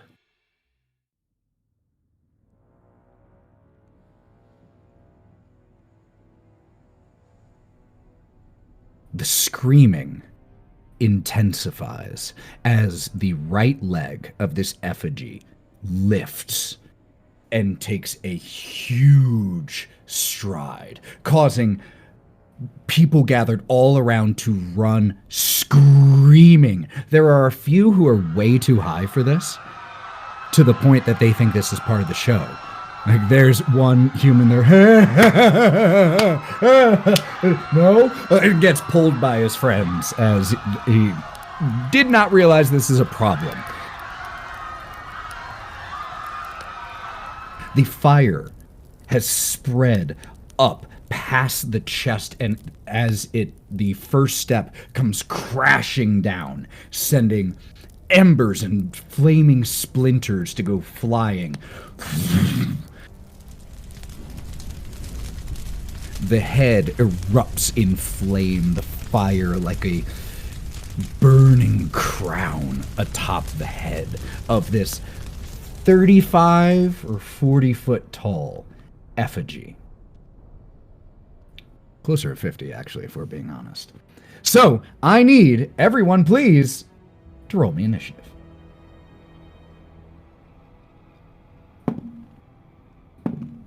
Cool about this is I get advantage with initiative. So do That's I. fucking dope. I got a 12. 12, okay. 18. 17. Oh, 18 sorry. and 17. Oh, you're good. Yep.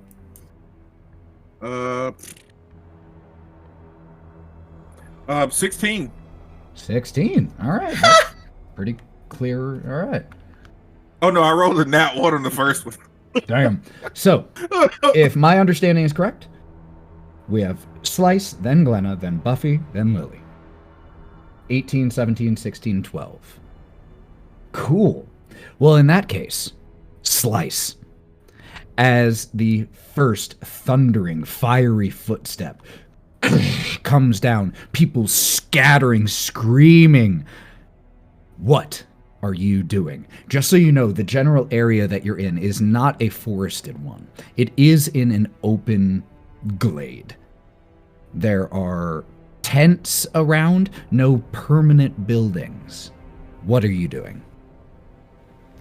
Well, first Slice looks at it and goes, "Holy fucking!" and she just sort of cuts herself off.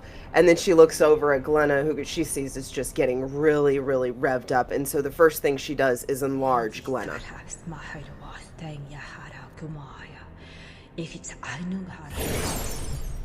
We're fighting something big. I'm gonna make her big. Absolutely. So that is concentration, just so you know. And just so you know what that means, if you haven't had to do concentration before, I can't recall. You can only concentrate on one spell at a time. And if you take damage while you're concentrating, you have to make a check to maintain concentration. But as long as you maintain concentration, it will last up to the full amount of time. So, I assume, Glenna, that you are not resisting this. Oh no, we've done this a couple times. I imagine that this would be like a move that we do together, like My Hero Academia style. By all powers combined. How tall were you before? Glenna? 6, like 7. 6, 7. Glenna grows to about 13 feet tall. When she was 6, 7, weighed about 300 or so pounds. Does that sound right to you? Oh, but give or take a hoof. It was a cut week. You now weigh about a metric ton at this point. You are close to 2,000 pounds. That's a huge bitch. And you are now size category large. Until the spell ends, you have advantage on strength checks, strength saving throws, and your weapon will deal an extra 1d4 damage. As we have the makings of a, well, not quite a kaiju fight, because it's still, 13 feet to 45, but it's definitely closing the gap a little. Is there any bonus action you want to do, slice or movement? Is there any way to tell if there's a person inside, like where they are and if they're still alive? Like, can we still hear them? Since you used your action, we're going to have to rely on your passive perception for this one. So even with just an 11 passive perception, you can still hear the pained screams of someone who sounds like they are burning. It definitely sounds like it's coming from inside the Wickerman, and somewhere between neck and navel. But you can't pinpoint anything more specific than that for right now.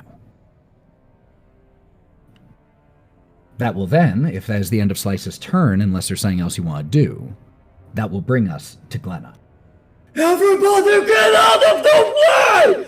And she is going to step forward, and she is going to enter her rage. I'm a wild magic barbarian, so I'm going to have that wild surge damage added to my next whatever the fuck. But I have to roll on the table. D8. We have shadowy tendrils lash around you. Each creature of your choice that you can see within 30 feet of you must succeed on a constitution saving throw or take 1d12 necrotic damage. I also gain 1d12 temporary hit points. That is awesome. At the moment, you are about 100 feet away. Yeah, I haven't quite gotten there yet. I didn't. For what it's worth. That's about where you were in relation to it. I have one technical quick question. Yeah? Am I still being held by you, or did you throw me onto the ground? Oh no! You're on me! Okay, perfect. All right. Yeah, so you experience Glenna doubling in size. You've seen it numerous times. I don't know if you've ever been in her arms when it's happened. Always wished for it. You feel safe, if that's any consolation, until the shadowy tendrils start to lash out from around your friend's form. And Glenna's gonna look down and to see where her feet are, because she's getting ready to push off and like dash forward, and she sees the tendrils come out and then realizes, like, she goes, and then she goes, huh? Oh, this is totally normal! And she's gonna use her action to remove you from her chest. Wouldn't be an action. Okay, then I'm ripping that bitch off! Throw her aside in mid-run. Yeah, you can just set her down without it being an action. It's no problem. Okay, love it. And is gonna take my full movement, which is 40 feet. If I can do a dash, I'm gonna make that 80 if I can.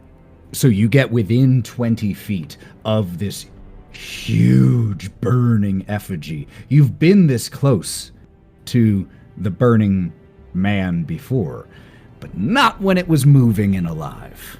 And her whole focus in this moment is she's kind of listening and looking around to see if she can plan her attacks to not hit anyone that she thinks is on the inside. Got it. All right. That brings up Buffy with Lily on deck. Well, girls, you just see her cracking her body and bones. You know what the HBIC stands for? You don't know. Well, it Head stands for bitch in charge. No, baby boo. It says head beastie in charge. Fucking shift. I fucking shift. I'm a shifter barbarian. I shift and kind of get a little bit bigger, but turn to more of a dog formation, and that dog is a poodle. So now you see this pink fuchsia colored, painted up face poodle, were-poodle pretty much. And at that point in time, I'm going to take all of my actions. I'm going to take one action to just pretty much haul ass towards it and dash to get closer. So that's 2 actions. Right? So you shift, which is your bonus shifting. action. So that's a bonus action. Bonus action, yep. And if you dash, that is an action. Okay, and that gives me one more. How far does that get me? You only have 1 action. So can I use the rest of my movement to get me to where that damn thing is? So your movement that is work? 40 feet. If you use Correct. your action to dash, you can move 80 feet. Cool. So you can stay neck and neck with Glenna, basically. Bet. Okay, at that point in time, you just see Buffy on all 4s just hauling ass. All right. That will bring up Lily. All right. How far had you run before you dropped me? Like towards I would say like floor. maybe 20 feet. Perfect. Okay. Lily 'Cause is I was- going to walk another 20 No, go feet. ahead, go ahead. So then it's about 60 feet away from the main beastie guy. Then Okay. she's going to sit down and pull out a small vial that is almost still warm, strangely, and she's going to draw a symbol on the ground, small vial of blood. And she's going to summon a Bulgara, onto the chest of this beastie. Could you roll initiative for it? I can, yeah. That's a 13 plus whatever its dex is. I will pull up a stat block for it. It is a +2. All right, so that's 15. Do remember you technically must issue it a command if you don't want to just attack the same creature. My command is save the screaming woman. Okay. So, what did you say its initiative was? 15. 5th? Perfect! So it'll go next time. Yeah. All right, but yes, you summon this demon.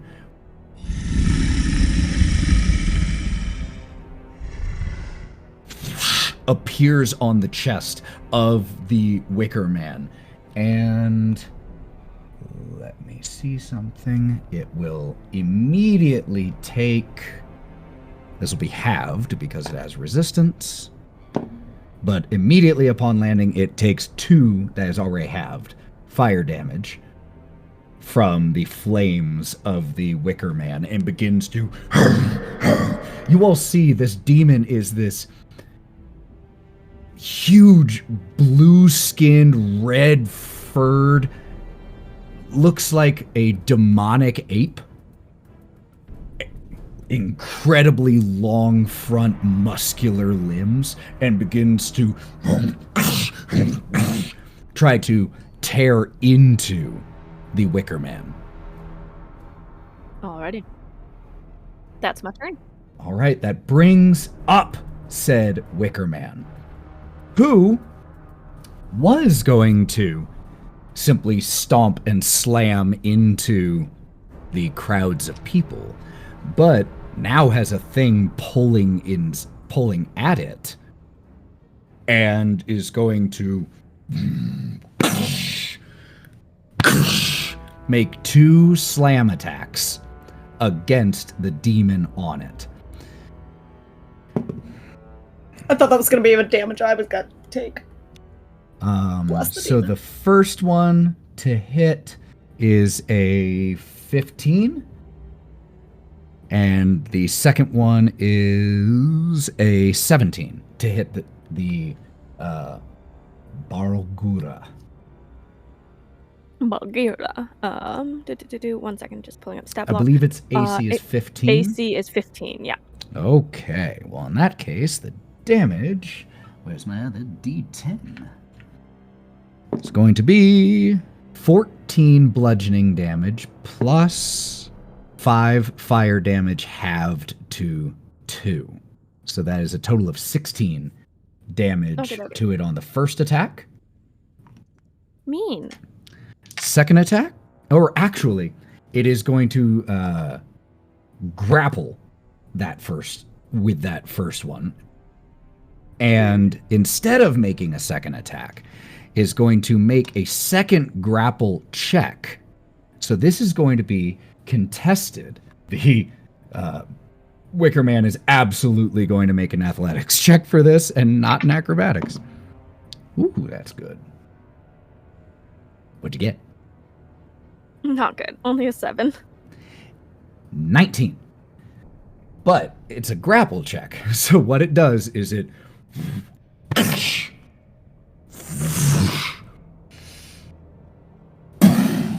and tries to launch this demon. Now, the demon is large. It is no small thing. It is the same size pretty much as Glenna, as a giant ape. So what I am going to do is give the demon one last saving throw here to avoid being launched. So dexterity save, please. I am getting a different dice after this one. Jeez. Dexterity, that is that's not too bad. That's a 15. That's good. So manages to twist slightly in the burning fingers of the Wickerman, and instead of being launched, just drops from there to the ground at its feet.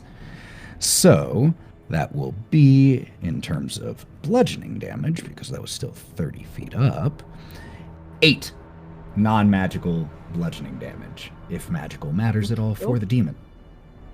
And that is going to be the end of its turn. Now, could I please have everyone make me a perception check? Does my Bulgaria get to? Sure. Nice. Not that it's good at all. 18. Kind of dumb. 17. 18, 17. 21. Damn. What? 10? 19, 22. 10. 10 for me, and let's see what my buddy old boy gets. Oh, he gets +5 to perception. Oh, okay, still only a 7. This dice is going to jail now. So, Buffy, Slice, and Glenna, the three of you notice you see a figure running about 80 feet behind where the Wickerman started before it moved. So that means from Glenna and Buffy currently about 100 feet away, with the Wickerman between you and this figure. But you see a figure running, holding a staff that he didn't have the last time you talked to him, when you sent him on his way with 2 meat pies. His hair still wild, slightly singed, as he and shifts into a giant owl. And is going to use his movement to fly up. But not away, just up. Watch the fucking owl! That is the end of the druid's turn, bringing us to the top of the initiative and the first villain action. The Bargura has just fallen to the feet of the Wickerman, which has stopped moving as a result, seeing the 13-foot tall Glenna, the 13-foot tall demon, the elfin figure who has just summoned this demon, the one who just made though the Wicker Man is too dumb to make the connection between Slice and the large Glenna, but sees that there are things that are immediate threats right around it, stops, and without any emotion whatsoever, because this is just a construct, where there was just a featureless head. Why give details to it? The figure of the Wicker Man is just the shape of a man. It's going to be burned. And yet, burning eyes and a burning large mouth become distinct and visible amongst the flames. And the mouth seems to open, disturbingly large compared to the relative size of the head. And this plume of choking black smoke belches forth,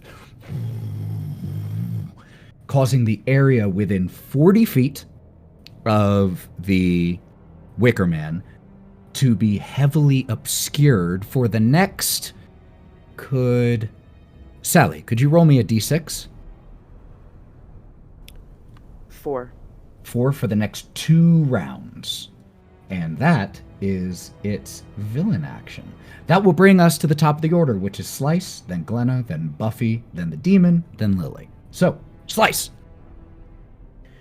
Okay, so at the moment, I'm trying to clarify, we can't see it anymore, pretty much. So it's heavily obscured, which is the equivalent of being blind in that area. So while you can see the orange flame from inside the smoke, you cannot see it concretely. Can I see it enough to use Dispel Magic? It blocks the vision too much. So anything that requires line of sight right now. Good thought. Great thought, especially for someone who's never played a bard before. Major respect. Proud of you. But yes, this, while inside of it or trying to see something that is inside of it, you effectively have the blinded condition. Now, I will say one thing. Could you make me an Arcana check, Slice? Or Nature, whichever is highest. Shit, fuck, bitch. It's a 5. 5? You know what? Here's what you get with a 5. Well, you know, like when there's smoke out, you know, if there's a heavy wind, the smoke goes away. I'd say someone with a 5 can make that connection. So, what you doing? Do I have any sort of... I don't have any sort of wind at all. Nope. If fairy fire magic... Fairy fire's not going to be that. We don't have That's gusts not going to or... be helpful. You could try to do things that don't require line of sight. What about Shatter? Does that require a line of sight? I was just looking at that, and I was just going to point out the fact that it says a point of your choice within range. It doesn't say a point of your choice that you can see. But it does say range of 60 to 10 feet. Does that mean I have so to be it's 60 closer? feet, and it creates a 10-foot across radius. sphere. Okay. Well, could I put Shatter across that area and affect both the villain and the Wicker Man? The owl is about 80 feet up. Okay, so let's just do... If the Wicker Man is a choice, I'll do the Wicker Man. But... Here's what I need you to do then. Okay. I want Matty to roll me a die. Any die. But before you do, Sally, evens or odds? Odds. Okay. Matty? 2. 2. Okay. So, go ahead. So you cast Shatter.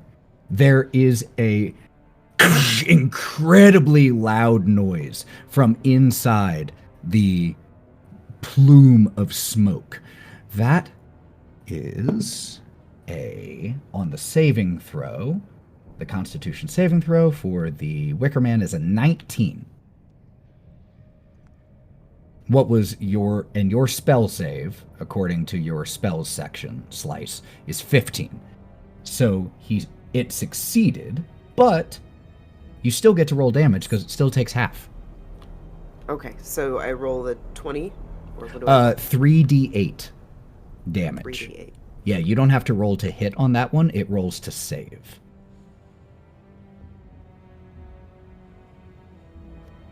Wait. 3d8. 8 times I roll the... Wait, 3 times I roll the 8 die? Yeah. Okay. Exactly. I just want to make sure I'm so Nope, you're total... No, you're not. You're doing great. You're doing amazing. We all have to learn. 255. 255. Okay. So it is going to take half of 12, 6 thunder damage from that. As there's and a few flaming sticks go exploding outside of the smoke from the force of the magical impact. Anything else from you, Slice? Any bonus action or movement? Am I allowed to move and do bonus action? Yes. Okay, so I'm going to start flying towards where they are running, and Okay. I would like to do a bonus action of Bardic Inspiration. On whom? I'm going to start with Glenna. Glenna. So I believe at this level, the Bardic Inspiration die is a D8. So that is a Bardic Inspiration for Glenna. All right. Speaking of, that is Slice's turn. Glenna's up. I just dropped the D4. That's deadly. That's Yeah. a dead I battle found it. hazard. Thank goodness. Okay, so I'm not quite up on this thing yet, and now You're it's 20 feet away. and now it's obscured. Mm-hmm. You Which is- are in the obscured area. Did the Okay. splintering of the chest from that thing help at all for her seeing where it is? I mean, it was on fire already, so it's pretty, like, from the outside, it's on fire. Yeah. Great thought if it were burning from the inside, but it's burning everywhere. Okay, I will So- say it's not hard to determine the general Where it direction is. of it. that's It is kind of my thought. large and loud. I'm gonna just go ahead and I think I can do. Hold on. I thought I took reckless attack, but it doesn't look like I did. Nope. Okay, so I am just gonna go in. I You have am reckless gonna attack. Go. It's right there. I'm taking it. I'm Get taking it, and I'm just gonna swing my. I'm gonna take it after I run forward. I'm gonna run forward until it is the hottest I can take, and I'm gonna fling my warhammer at this fucking leg. So that will be a straight roll because the Yep. advantage of reckless will cancel out the disadvantage sure for your will. first attack. Ooh, 18 plus 9. 18 plus 9 will definitely hit. Okay, and I'm doing Just so the- y'all know. Quick Okay. showing my hand here. Okay. He has an AC of 8. Well, okay. It's big and slow and no armor. Fantastic. Well, I am hitting this motherfucker with my I'm double handing this bad man of a warhammer, and that's going to be Let's go. 1d10 plus 6, and then my additional plus 2 for the. Is this a magic weapon? It sure is. Good to know.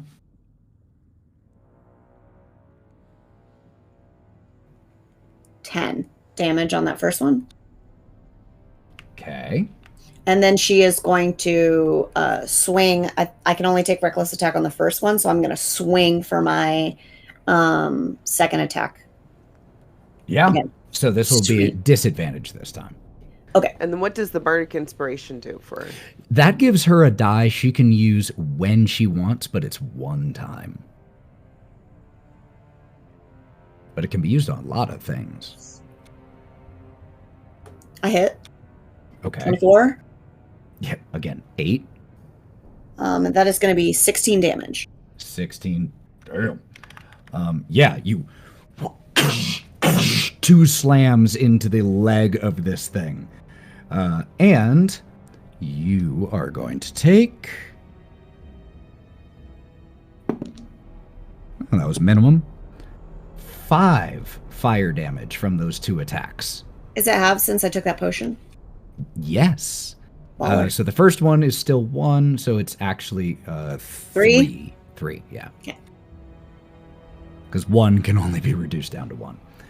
All right, is that Glenna's turn? That is Glenna's turn. Thank you so much for your time and energy. Buffy, you are up and also in this cloud of smoke. Cool. So what we're gonna do now is we're gonna rage because it's Buffy time. We're gonna rage and we're gonna get reckless with it because Yeah. I follow suit with my boo. Lumberjanes, baby. Lumberjanes. We're going to let me hit the button. It's a thing. Okay. I know it's a thing. Yeah. So we're going reckless straight roll. You think I don't know things involving muscle I mommies? hit. No, it's the thing I said. That's what I was saying. I said that's a thing. Wow. All right, so 5, 10 plus 2, so 12 points of damage. 12. And If I did magical, that right? yes? Yes, hold on, let me make sure I read reckless right. It doesn't give me anything else. Nope, reckless just gives you advantage. All right, bet. So 12 points As long of as damage. it's using strength. Yeah, that's my first attack. Yep. So my next attack is at a disadvantage, so we're gonna roll some 2s. Yeah. I hate it here. I rolled a nat 20, but it's okay because we still hit with 8 plus 8 equals 16. Let's get it. I was like, did you actually miss? You need that one. Fuck shit. So 2 plus 1 is 3. Plus 5 is 8. 8 more damage. Okay. Yup. The 2 barbarians in here just Wait. not quite.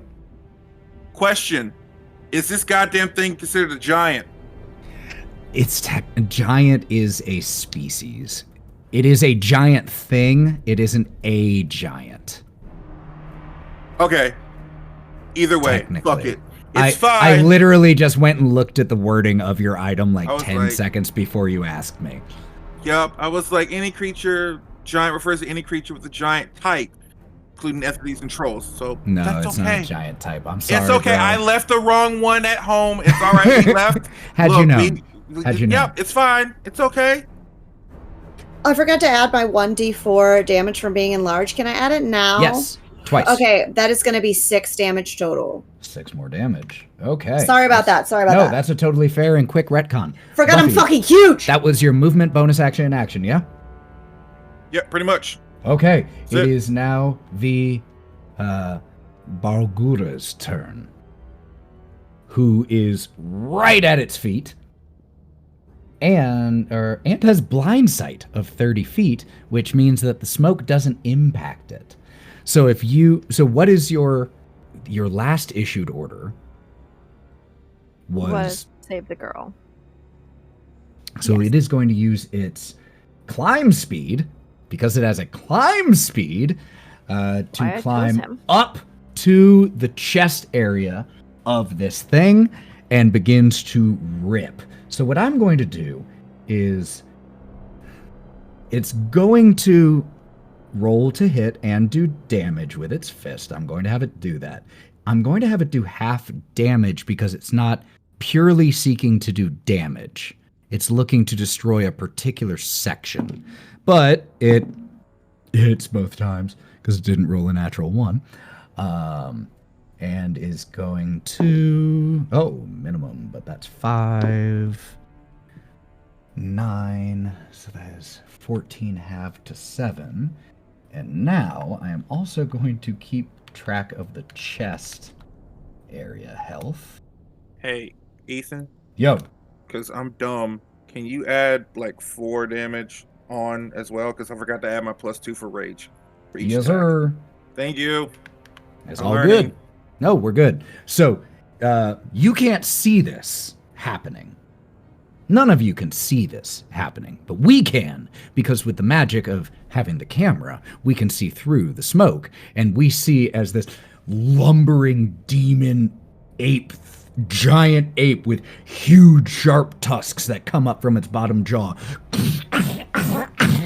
climb up And speaking of retconning, the damage done to it as it touches it is 5.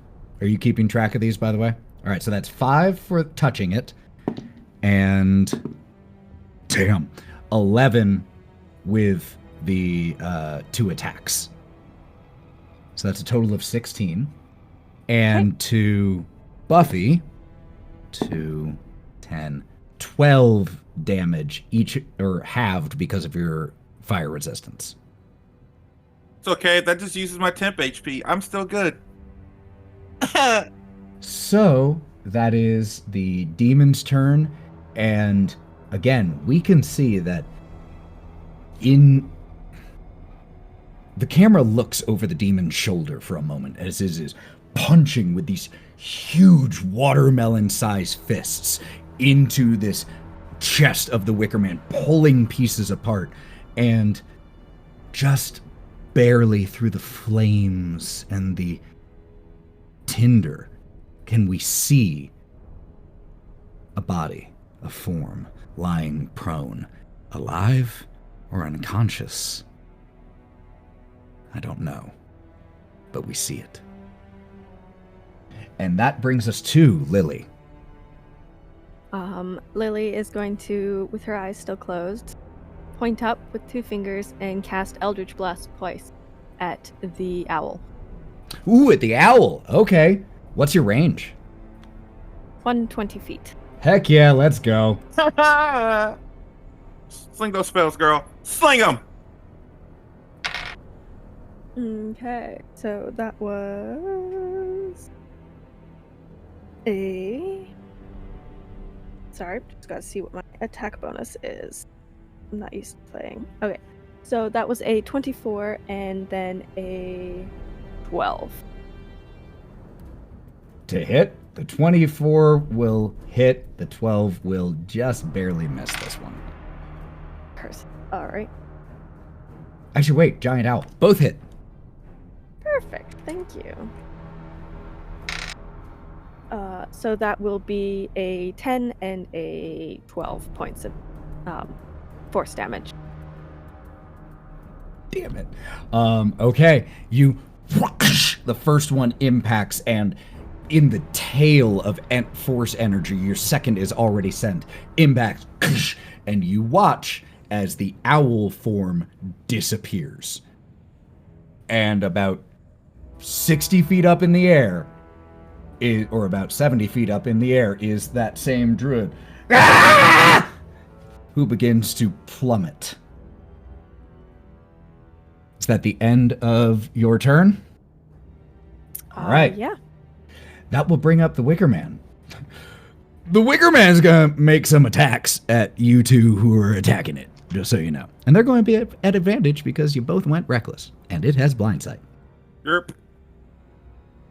I made that choice. I'll take that deal. You take that deal? Yeah, boo-boo. All right. I'll take that deal. You know I take that fucking deal every day. All right. I'm going to make a roll here. Evens odds.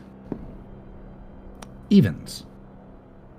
Coming at Glenna, a huge flaming arm that just cuts through the smoke, and you only see it coming down your direction at the last second.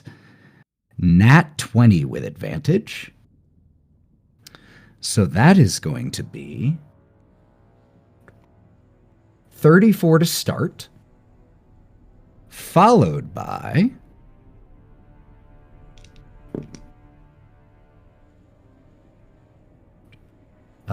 8 more. Oh, I'm sorry. Hold on. Is it halved? So it's, hold on. You're raging. So yes, the 34 is reduced to 17. And now comes the actual damage, the non-crit damage. That was 8 halved to 4, and 3 fire damage halved to 1. So that's 9, so the total is 26 damage that you took, if my math is correct. Oh, rage.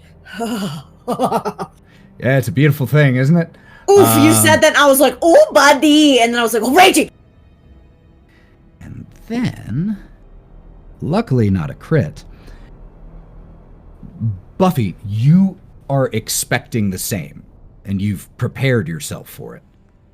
But instead of a flaming fist, what comes your way is a blast of fire, a concentrated beam ray of it that pierces through the smoke with incredible intensity, getting a dirty 20 to hit. Yeah. And this will be halved because you have your fire resistance. 20 halved to 10. That is the end of its turn. That brings the druid up, who is going to... That really sucks. He's going to fall, first of all, and is going to take some damage. Ethan is so unhappy we're hurting this guy. No, this is exactly how I wanted it to go. You're doing great. Fucking old bitch. You're Should've let doing me eat his dick. wonderfully. You're doing wonderfully. So he takes 5 bludgeoning damage as he falls the first 20 feet. And the fist that didn't slam down towards Buffy instead reaches out as he's falling, and the druid impacts, being caught, but taking, that's cocked, another 5 fire damage from making contact. What happens then? You all can't see. But something does. And that takes us to the top of the order, which brings up the second villain action. Not the music hitting at the right time. The fuck? Not the mood being completely set. What's up? With these big giant slams and these movements cutting through the smoke, wouldn't you think the smoke would start to disperse? You know what? For having as members of my family line would say, for having the chutzpah to ask such a question, we will say that even though it's not enough to disperse the heavy smoke, it takes it from heavily obscured to lightly obscured. And as that happens, as a result, you are able to see that seated, nestled in the palm of the Wickerman is no longer a druid, but a large, not quite as large as the demonic version that Lily summoned, but a large ape. What you also get to see then is the Wickerman almost hop a little bit. It can't hop too much. It's huge. But both of its feet lift just a foot or so off the ground for a second and then come slamming back down. There is a circle of flame that bursts out from the impact, and running along with the flame are 8 little spawnlings, little 2.5 foot tall versions of the burning Wicker Man as it impacts down with its feet, scatter along with it, and run towards you all. Luckily, there are 4 of you, so these are going to be divided evenly. We got 2 attacks coming at each one of you as each of these little burning spawnlings sends a ray of flame. So, starting with Glenna, 17 and 18 on the die, so I assume that'll be 2 hits. Yeah. Then going at, shooting towards Slice, 9 on the die, so 13. Does a 13 hit you? What am I looking at? My armor Your class? armor class, yes. I am. It says 13. 13. So meet to beat. So that's 2 hits on you. On Lily, a nat 1 and a nat 19. So 1 hit. And on Buffy, a 11 and a 16. Ha! Fuck you. Anyway, 1 hits. 1 hits. All right. Here comes damage then, gang. So, starting with Glenna. That is...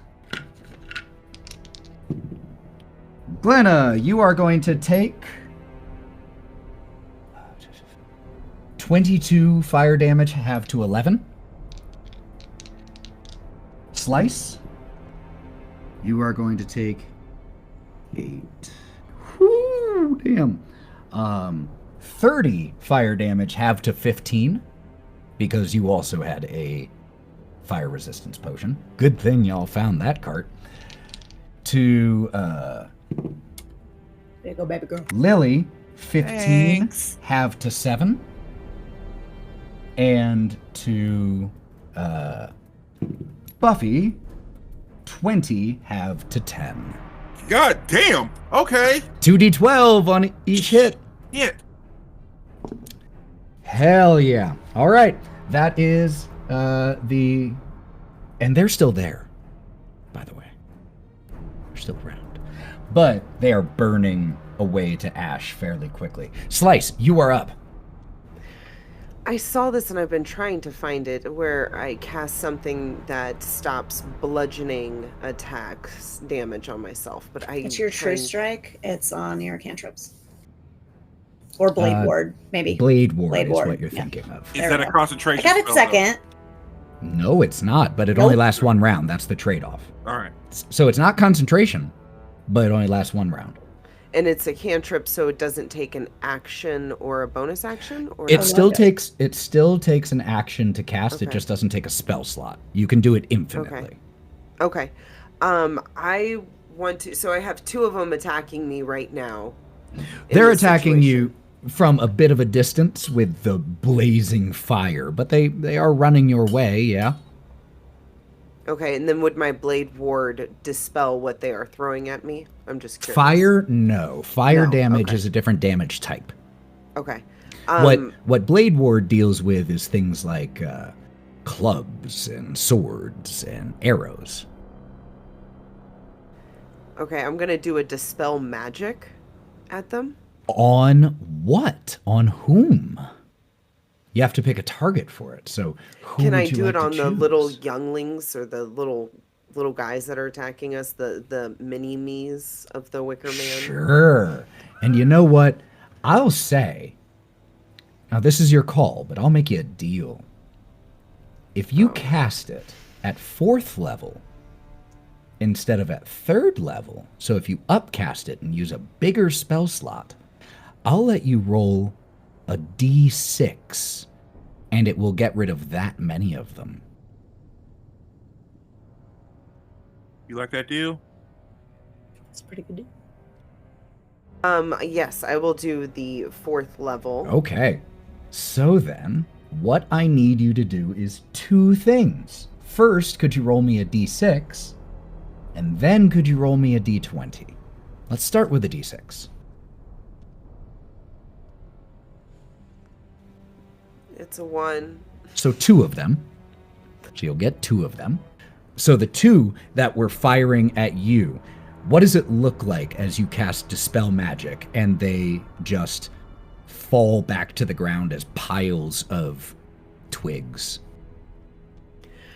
So, I'm pretty tiny, but whenever I cast, all of my ribbons around me sort of flutter out, and then I throw it at them, and as I hit them, it's sort of like all this fire and smoke sort of leave them, like an essence or something leaving a body, and then they just sort of crumble down to the ground. Just marionettes with the strings cut, except they're on fire. And I believe that is Slice's turn, unless there's something else. Got rid of 2 of them in one go. Did you I'll want to do just- anything with your bonus action? Well, I'll do another bardic inspiration after I dash forward a little bit, and I'll do that one to Matty's character. So one of the most fun things with Bardic Inspiration, how do you inspire Lily? What do you say to or do to make her better?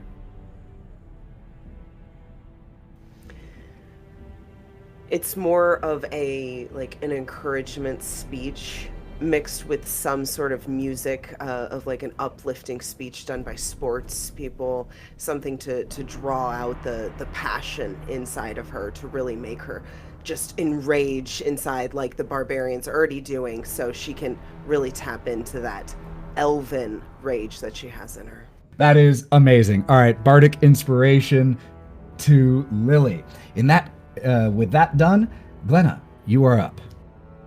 Okay, so moving forward, the goal here is going to be to try to slow or take this thing down or get it off kilter enough to where we can get access to the people that are inside without crushing the demon. Got it. So we're going to be trying that.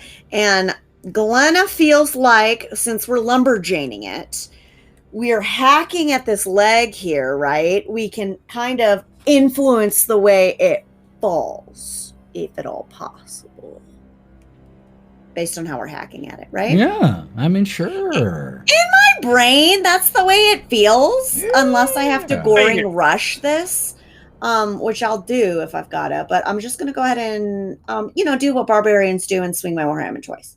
So And because of the chutzpah, you don't have disadvantage. Oh, that's wonderful. That's going to be a very big hit. Yes, And very she's much. large. Yes, you are, so don't forget your very, D4. very large. Holy shit. Okay, that's going to be a 26. Also, at the start of your turn, you Yep. take 8 half to 4 fire damage for being within 5 feet. Ow, fucking spicy! And so, what did I say? That was like 26 or something like that. Yeah, it hits. So that's going to be 1d10.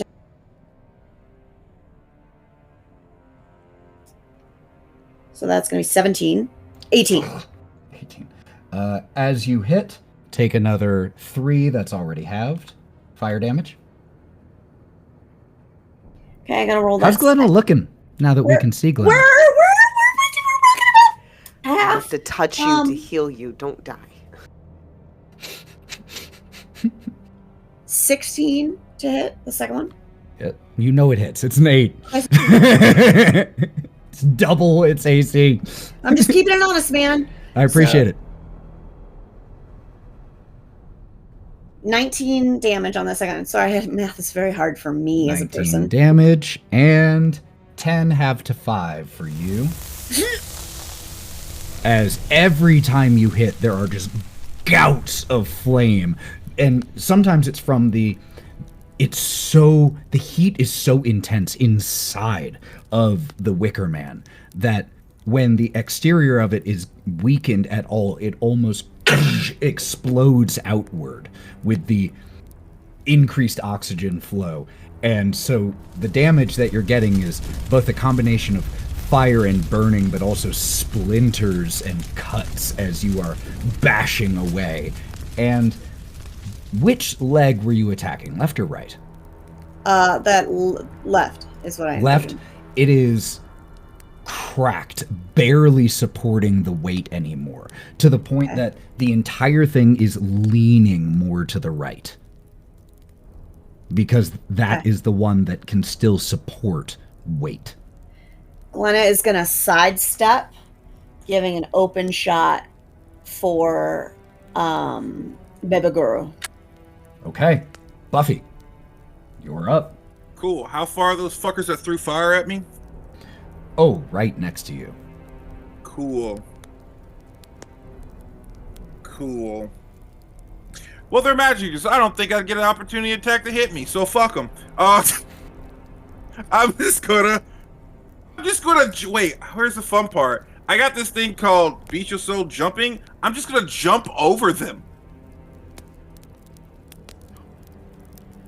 Cool. Okay? Does that specify whether or not, just out of curiosity, that it does provoke attacks of opportunity? It just says when you jump, you can make a strength athletics check to extend your jump by the number of feet equal to your check's total. Okay, well then, We're going to say only one of them is going to make an attack of opportunity on you, and the other was slightly outside of melee range. Bet. So that one is going to be an 11 to hit. Yeah, eat my ass. When I asked you, is you know what? another part of Wickerman. That's okay. You know what? And for shits and giggles, when I jump over the fire fuckers, you just see the underbelly of my underwear that says "crit this" on the back end, and then we're just gonna jump. Trademark. All right. Yep. So you jump. Mm-hmm. And what are you doing with your jump?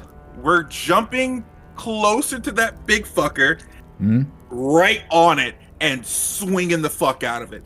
So are you aiming to? So you're aiming to jump to where Glenna is, so that you can keep hacking at the same leg? Correct. Absolutely, 100% do it. Let's make those rolls. All right, bet. Push So it down. Push it down. We are recklessly, not reckless. No, reckless. Damn it. No reckless. No reckless. That shit hits So hard. close. All right, so we're gonna roll to hit. Yeah, 8 plus 7 that hits. Yep. 5 plus 3 is 8 plus 2 is 10. All right. 10 damage. Yep. 11 plus 8 is 19. 4 plus 1 is 5 plus 5 is 10. Oh, my man here is rolling his damage at the same time as his to hit dice. Yeah. Someone And- watch my TikToks. And guess what? Because I didn't do a bonus action. Hmm? Because I'm going to take the damage anyway. Fuck it. Going to bite and pull me a big old stick. And Okay. use my fang. Before My we long- get to the we get okay. to the bite, Yep. you take a total of 3 fire damage from those attacks. That's 1. No, that's already half. Oh, 3. Okay. Bet. So just, all right, cool. 3. What did I hit? Isn't Okay. bite an action? Bonus action. Nope. My long tooth form with my fangs because I am a long You're tooth right. barbarian. That is a bonus action. Bonus action with your fangs. Let's go. God damn. Yep. And then 5 plus 7. Boom. And that is max. 6 plus 4 is 10. Okay. And I want me a stick. Oh yeah. You burned okay. my fucking edges, you fucking bitch. You last little thing. 9 have to 4 fire damage with that bite as you tear away one of the bigger remaining pieces of this leg, and you all see as the effigy, in what feels like slow-mo, starts to topple to the right. Before it hits the ground, we have the demon's turn. Did you, I forgot to ask this, issue any different instructions? Or tell it to continue to get the person? I would have told it to continue. Okay. So it makes these 2 attacks as the Wickerman is toppling. This is happening at the same time. Come on. Got a 15 on the die and a nat 20. Oh yeah, baby. So here's what happens. What you all see. What you see is this huge ape demon. 2 huge thundering strikes through the interwoven branches that make up the core of this effigy. And it punches through, and you see it grab something. And in King Kong style, just vault away from the tumbling, toppling effigy. Crash to the ground as, from the camera's perspective, we see 25 feet behind it, the effigy down to its right knee.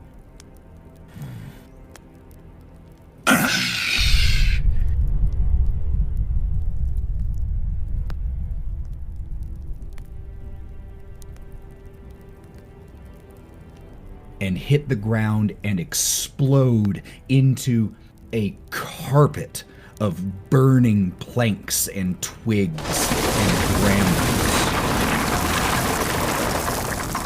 The ape is going to get to make a dexterity saving throw as that is happening. And he's going to fail and collapses along with it, rolling through the flames. The Wickerman is down and is no longer recognizable in any humanoid form. It just looks like a large swath of burning sticks and planks. What it was just seconds ago, entirely unrecognizable aside from the top half of the head, where you can still see those eyes as they wink out. Lily, you are up. Alrighty. Lily is going to stand up finally because she's sitting on the ground, and she is going to use her radiant soul and summon her little celestial-looking wings and fly into the air about 30 feet. Or not straight into the air. She's going to make her way towards the Bulgara holding the figure, because if he went 25 feet, he should be in range. Yes, absolutely. And when she gets there, she is going to place her hands on the figure the demon is holding and use her healing hands. 3d4. As you walk over, or run, fly over, you have a good passive perception and investigation. This person, if you had arrived literally 6 seconds later, would be a charred corpse. At the moment, they are a charred person. And so, you heal the individual, stopping them from dying, not stopping them from being in an insane amount of pain, to the point that they come back to consciousness just to have the shock kick in and have them pass out. They are, however, stable. You can see that as you approach, you recognize this small individual. You only briefly saw them, and it takes you a second to recognize them because their beard is no longer as glorious and waxed as it was when they were working their little shop. But this little old gnome is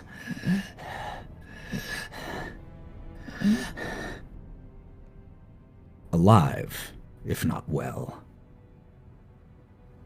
That brings up the druid, who is going to use his entire action to try to flee, or is going to use its entire movement to run away, he grabs a cart, a small cart, in lieu of the typical attack of a giant ape, which would be a rock, but instead grabs a cart and picks it up, launches it towards one of you, and it's going to be one of the barbarians, because you're the two who are left close. We'll say evens for Lauren this time, odds for Mav. Glenna.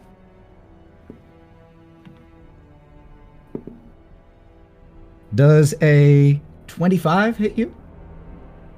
Might graze me. Might graze you? Okay. Yep. Well, then this graze will do...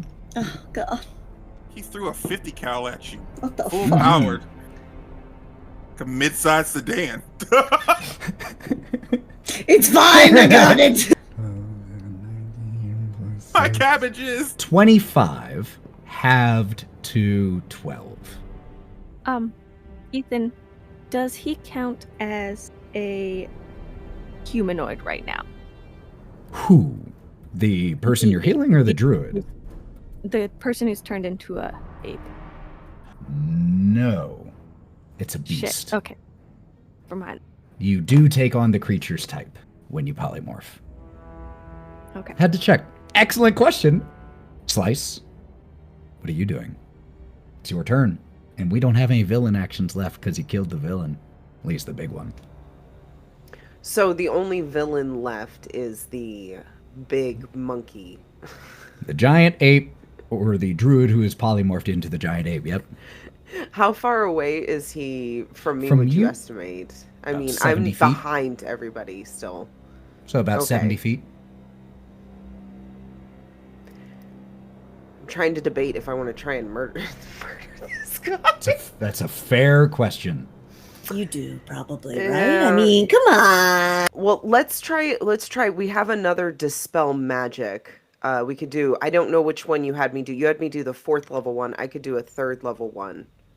So I'm going to give you a piece of knowledge Oh, I'll about take the knowledge. Yes. dispel magic. It's in the spell description, so I'm not telling you anything that you wouldn't know. But before I give you this, could you make me an Arcana check? Because depending on what you get is how clear I'll be on a certain thing. 17. That is perfect. More than you needed. Dispel magic, depending on what level you cast it at, will impact whether or not you have to roll for it. So when you cast it at 3rd level, it's standard level. You automatically dispel any spell, 3rd level or lower, no roll required. But if you were to target a 4th level spell, you'd have to roll. Okay. But if you cast it at 4th level, you automatically dispel everything 4th level and below. If you cast it at 5th level and below, 6th, and so on. Okay. With that Arcana check, you know 2 things about what just happened. 1, that druid used the spell Polymorph. And 2, Polymorph is a 4th level spell. So if you cast Dispel Magic at 4th level, you succeed without a roll. Okay, let's do dispel magic 4th level. That's my second 4th level, so that's the last one I can do. Wonderful.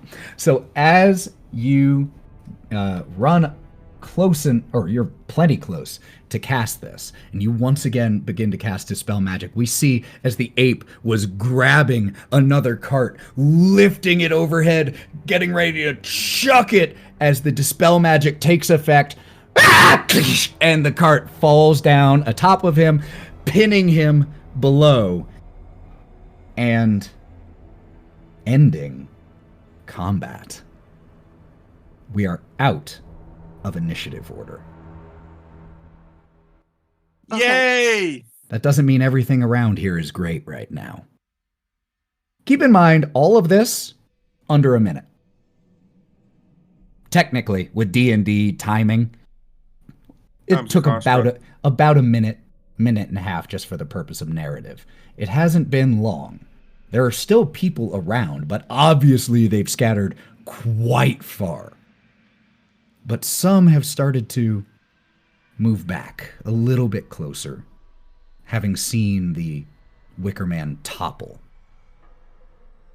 What are you all doing right now? Okay, so my last command to my Bulgara was for him to throw me towards the ape man. So I'm going to assume that still happens. You are launched towards it. All right, with her wings.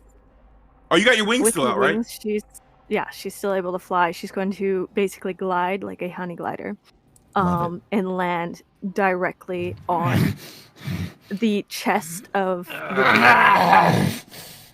And then she's going to place her hand on his forehead and cast a 4th level blight.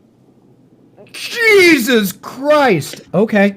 I had Just- questions. Ju- I don't- had don't- questions. don't roll. Don't roll. Just describe.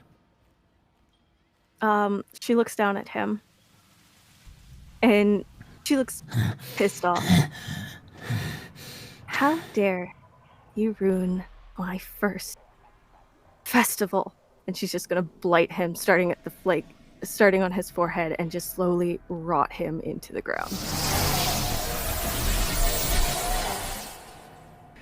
As it passes down his face and starts at the top of his skull and just begins to rot, he gets out just a few final words. Sylvanus will have his due. And then his tongue rots out of his head. His jaw disconnects as the flesh and tendons and muscle fall away, rotted. Aged as if left out in the elements, dead for decades, but in the matter of moments.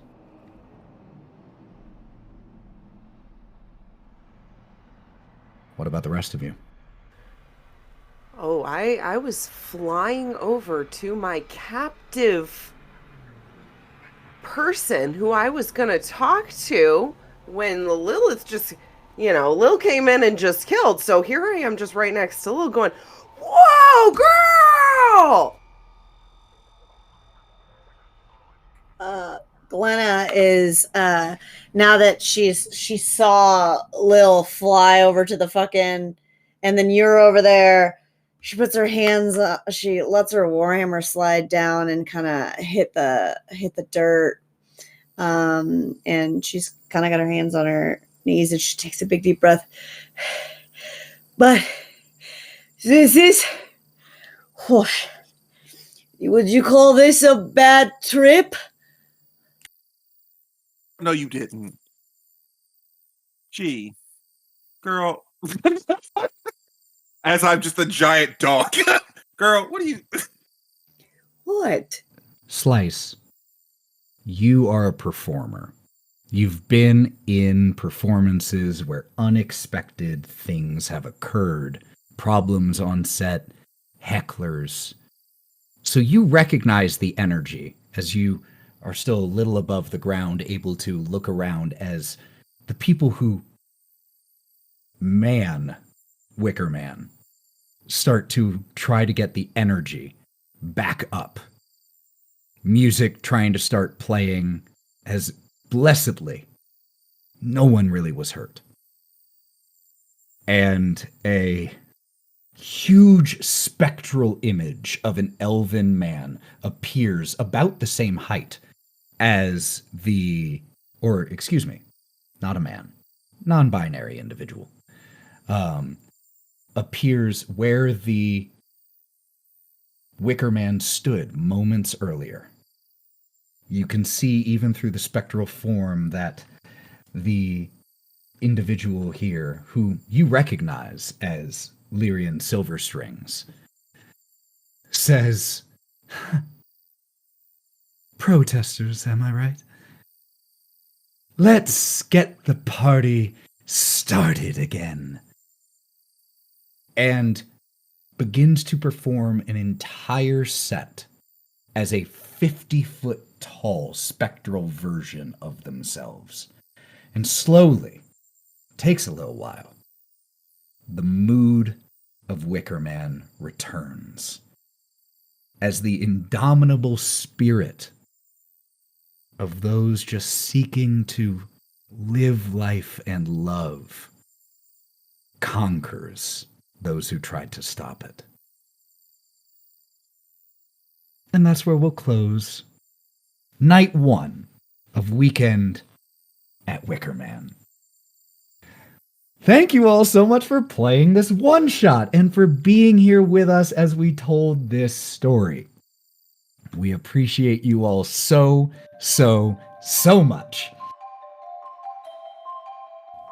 Thank you all again for listening to this Homebrew one-shot. We play a bunch of one-shots and a bunch of different campaigns over at Go Buff Yourself. So if you enjoyed this, please follow our podcast or feel free to watch live on Twitch or YouTube, Thousand Faces TTRPG. Thank you again for being here. We hope you join us for some future adventures. And until we see you next time, go buff yourself.